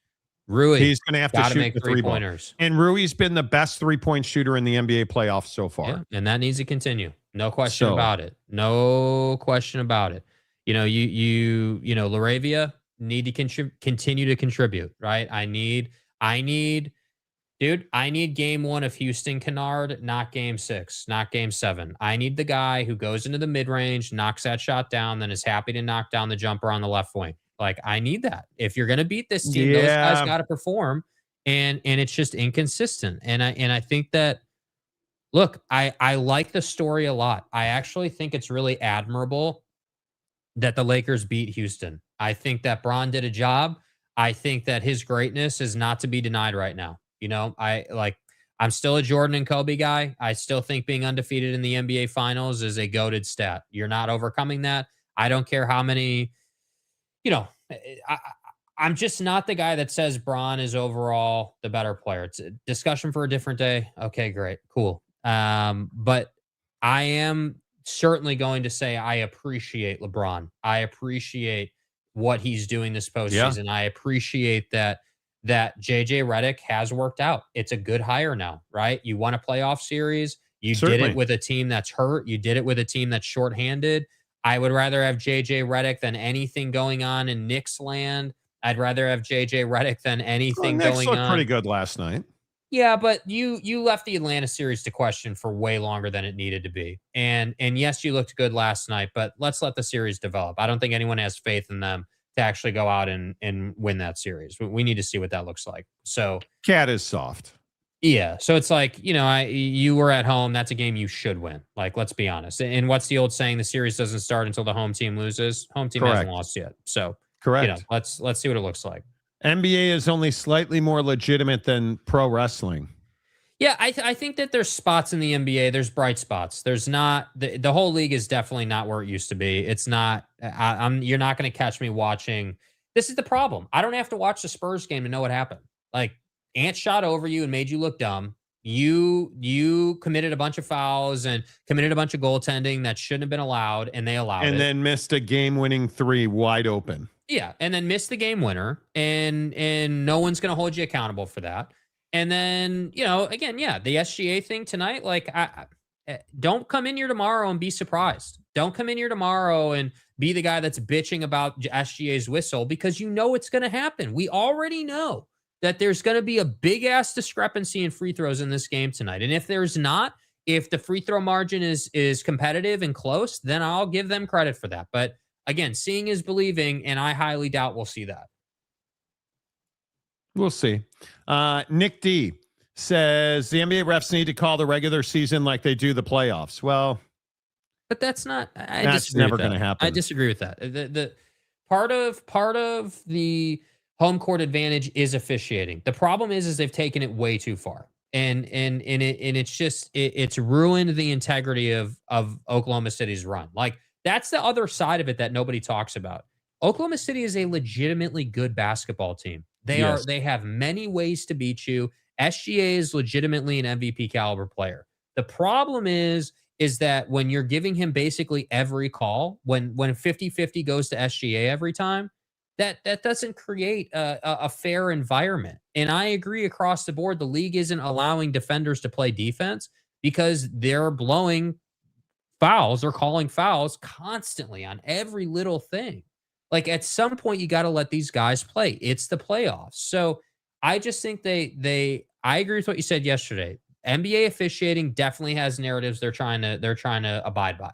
They definitely do that, but they need to do that correctly in the long term if the league's going to stay healthy. Yeah. Let's see. Roche says, I think Wemby is still getting better. Oh, there's no question. There is no question. He's not, in my opinion, capable of carrying a team on his own. I just don't think he's good enough to do that. Not at this point. Brandon Butler, the issue with reffing, umpiring, et cetera, is supposed to be the same regardless of playoffs or regular season. I don't know. Is it? I don't know that it is. I think in baseball, it's much easier to do that. It's a strike or it's not, especially with ABS now. It's a strike or it's not. Why do you sigh? Well, I just think that like ABS has worked really well. It's actually turned out to be really good for the game. But I think that there's this dynamic in Major League Baseball where you've changed the game now to the point where you had to unwind the shift, right? Like you did all this stuff to the game, and now you've had to bring that back, right? You got rid of the shift. You can't have a shortstop, or you can't have the middle infielder on the other side of the base. You can't Totally agree. Yep. You know, you added ABS, which, you know, I look, I have to say, I like the hypocrisy in CB Buckner being an ass umpire. I love it. It's awesome for the game. Oh, that he called that a strike and that was a ball. And the hitter instantly, like Salvador Perez, instantly ABS challenging like 4 pitches in a row and getting them all right. That's great for the game, dude. That's comedy.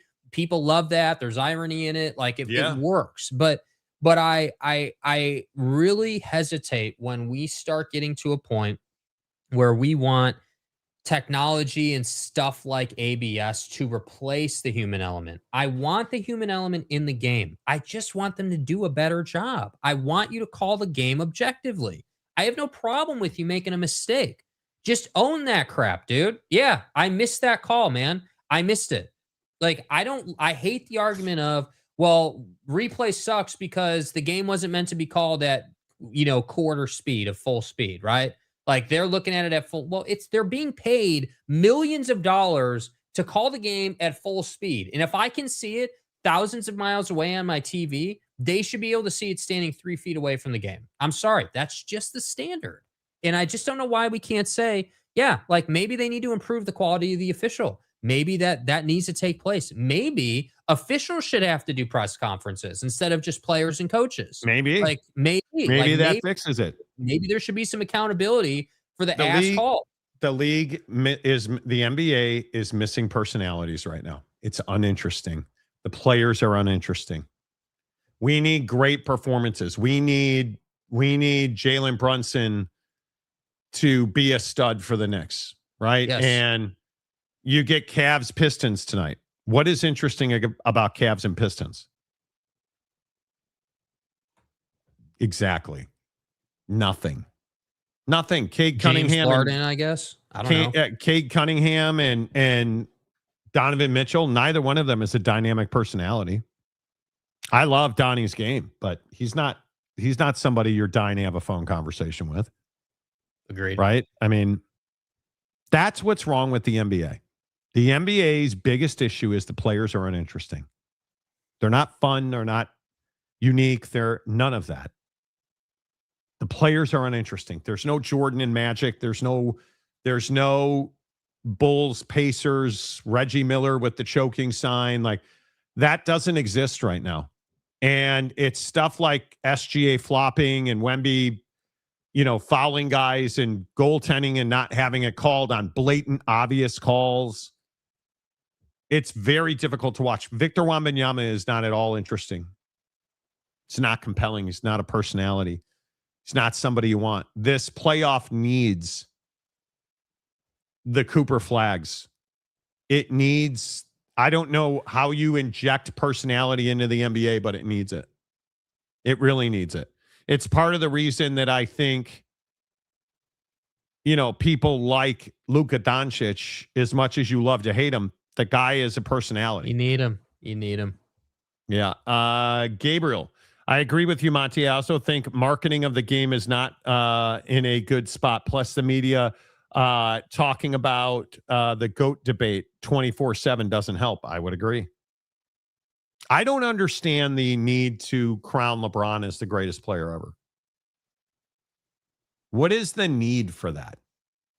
What is the appetite for that? I think the appetite for that is recency bias, right? Hey, he's playing now. Jordan played decades ago at this point. And I just think it's just what we do as fans. We need to crown somebody the best. It's just a insatiable need that we have. There's always it's not unique to the NBA. It is it's just what we do in sports, man. It's part of what defines the story, right? I mean, if Scotty Scheffler was the 100th ranked golfer in the world, nobody would care that he came in second place. But he's why, the number why one do you golfer like in the world. Why do you like Bryson DeChambeau? Well, because he hits the ball a mile. Yeah. Right? Why is everybody into Cam Young right now? He hits the ball a mile. And he has a unique swing. Nobody Both cares. of them do. Nobody cares about their personal lives. We care about golfing because we play golf. We care about golfers because we play golf. We call ourselves golfers. And I would point that out about the NBA. I think that same dynamic plays out in the NBA. Tons of people play basketball. Tons of people, relate to hoopers and what they do and all of that. But I think that there's this. Yeah, I just think that there's this insatiable need to always have a ranking, a top 5, a best in the game. Tiger, Bron, Scotty, Michael, whoever it is, everybody wants a number one, and I think that's what we do. But for me, I don't just look at it from a stats based conversation. Is Bron probably the best basketball player ever if you look at total stats accumulated? Yeah, probably. Yeah, I mean, if you're just looking at stats, if we're not looking at winning or anything like that, yeah, sure, man, I'll give it to you. The guy's got the stats he's put together. No one's ever gonna climb this mountain again, dude. No one. I don't care who you are. I'd be shocked if anyone plays 25 years in the league or whatever he winds up doing. That's just an incredible feat. Give the guy credit. He's been disciplined. He's done everything that you could have ever asked him to do for the league, and he deserves credit for that. But I think it matters, 1, how you win. 2, what you're like after you win. And 3, what you do for your teammates. I think the things like the Kyrie Irving fallout, that's a big part of Bron's legacy, dude. Bron could have easily won 7 to 10 rings in his career, and we'll never see that because he and Kyrie couldn't work it out. And it's mostly on Kyrie. It's not necessarily even Bron's fault if you believe everything the two have said. But the reality is it happened. Like, it happened. So I just look at it and I say, like, yeah, man, maybe if you after Miami and after that run, like, how do you not win more in Miami, Bron? How does Dirk happen, dude? How does like, you guys understand that if Ray Allen in the corner doesn't happen, Bron is not even close to Mike and Kobe. You guys get that, right?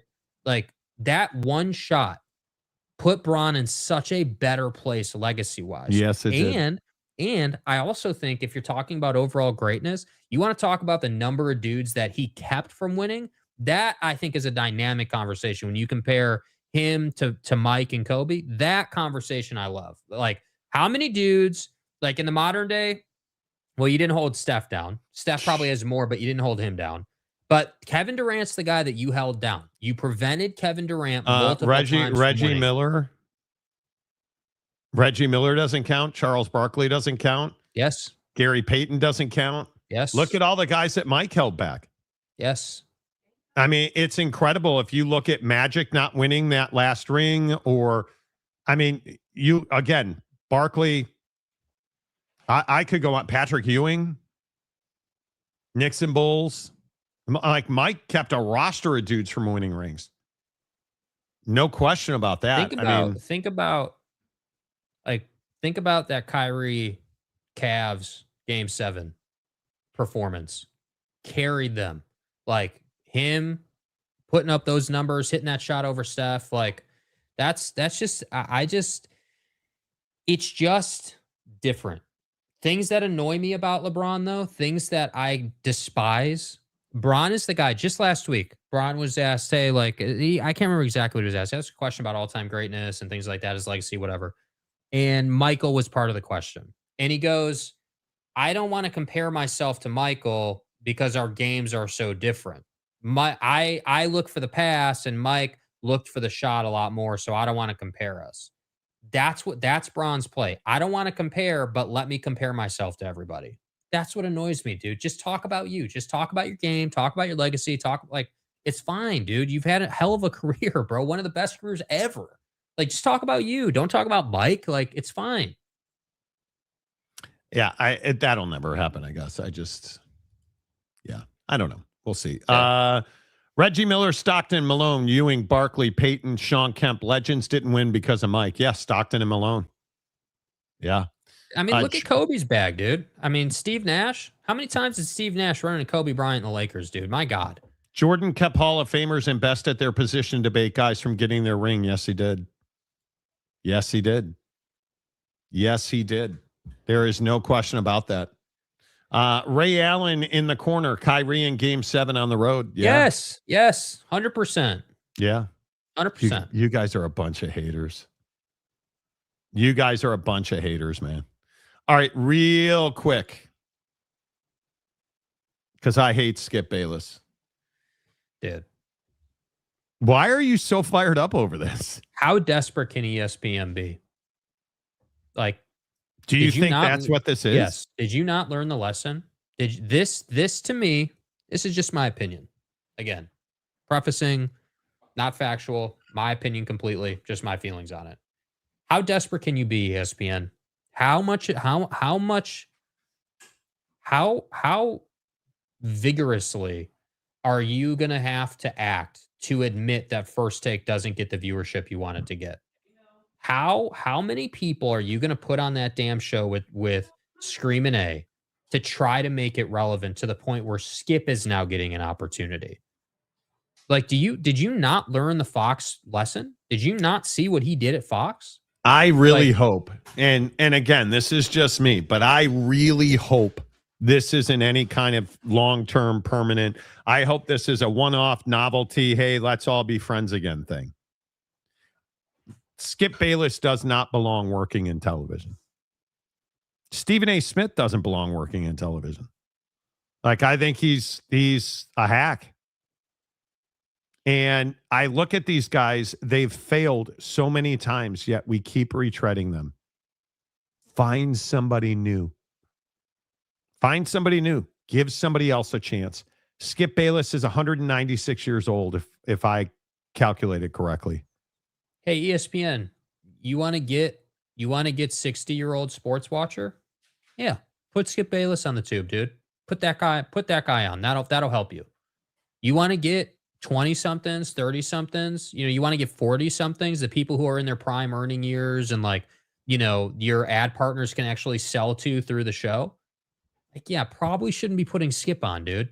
And what's worse is it's been, and again, this is just me. I'm not saying this is indicative of the broader viewership of ESPN, but it's been months, like longer than I can remember since I watched Pat on ESPN or Pat in general. It's been longer than I can remember since I've ever gone out of my way to watch First Take. I don't watch Get Up. I've never seen First Take. And I'm proud of that.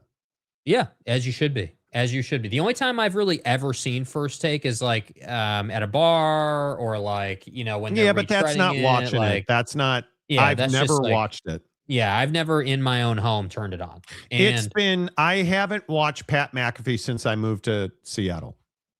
Yeah. Haven't seen it. And that's been 6 months now? Or no, more than that. Good Lord. It's going on a year. October, November, December, January, February, March, April, May. 8 months. 8 months. Yeah. I have not seen Pat McAfee in 8 months. And I don't miss it. I don't miss it. I feel like TV is so broken right now. And I just don't understand I just think it's a silly decision. I agree with you completely. If this is anything more than just a one-day reunion situation, if this is somehow a tryout for Skip Bayless, if this is somehow a, hey, like, before we put you on, we need to have a conversation that you got to do this differently, that the same old BS crap that you just spew is not going to be good enough anymore, that you need to actually have informed, educated opinions, and like it needs to be based in fact, not based in lava spewing and hot taking and all that. Cool. But that's why I say it just comes off like the minimum is the optics and how it feels. It comes off as you're desperate for people to watch. Oh, we need people to watch. Hey, let's throw Skip on this thing and let's give everyone a week's notice. Hey, by the way, ESPN, call me an asshole, I guess. I'm not going to watch. I'm going to catch it on Twitter afterwards at my convenience. Like, that's what it's going to be, because you know what's going to happen. People are going to clip the hell out of that thing, and we're just going to, we'll see it all on Twitter. Like, that's what we do now. So when you ask me, like, hey, am I burned out on sports media? Yeah, dude, I kind of am. Like, Nelly Corda didn't even bring me to Pat McAfee's show. And I actually really like Nelly. I like her game. Like, she's a great golfer, great personality. Like, she's fun to listen to. But no, because it's Pat, I'm not watching it. Sorry. Yeah, it's broken. This is just me. I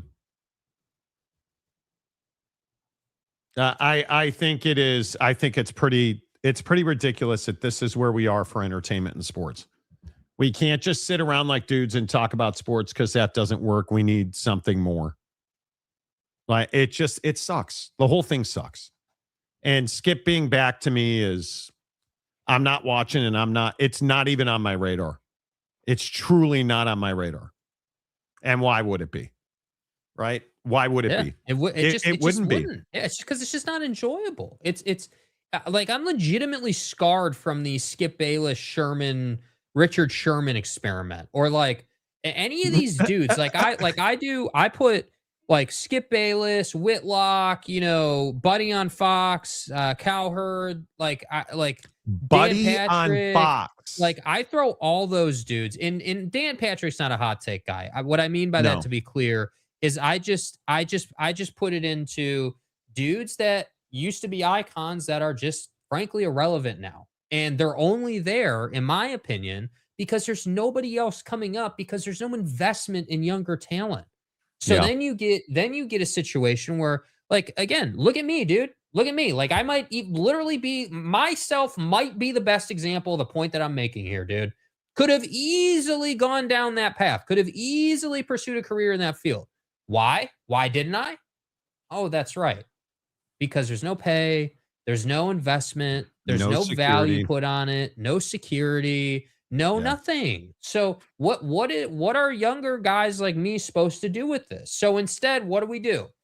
We create a platform that's not nationally branded or not anything like that. We create a great platform here where we have all this flexibility. And that's what annoys me, dude. It could be so much better than it is, yet it's not. That's the shame. All right. The Monty Show is always presented by the Advocates at theadvocates.com, who remind you Saturday, May 9th, that's this Saturday, the Advocates and the Bike Collective are looking for your bikes. Make sure you clean out the storage unit, the backyard, the garage. Get those old bikes over to the Advocates on East Winchester from 11 to 1, Saturday, May 9th. All those bikes that are donated will be right back on the street thanks to our friends at the Bicycle Collective. They'll get them back in shape, safe, working order. And remember, if you've been in an accident, make sure you get to the Advocates. 24/7, 365, clear, risk-free advice at theadvocates.com. Until tomorrow, say goodbye, Jake. Goodbye, Jake.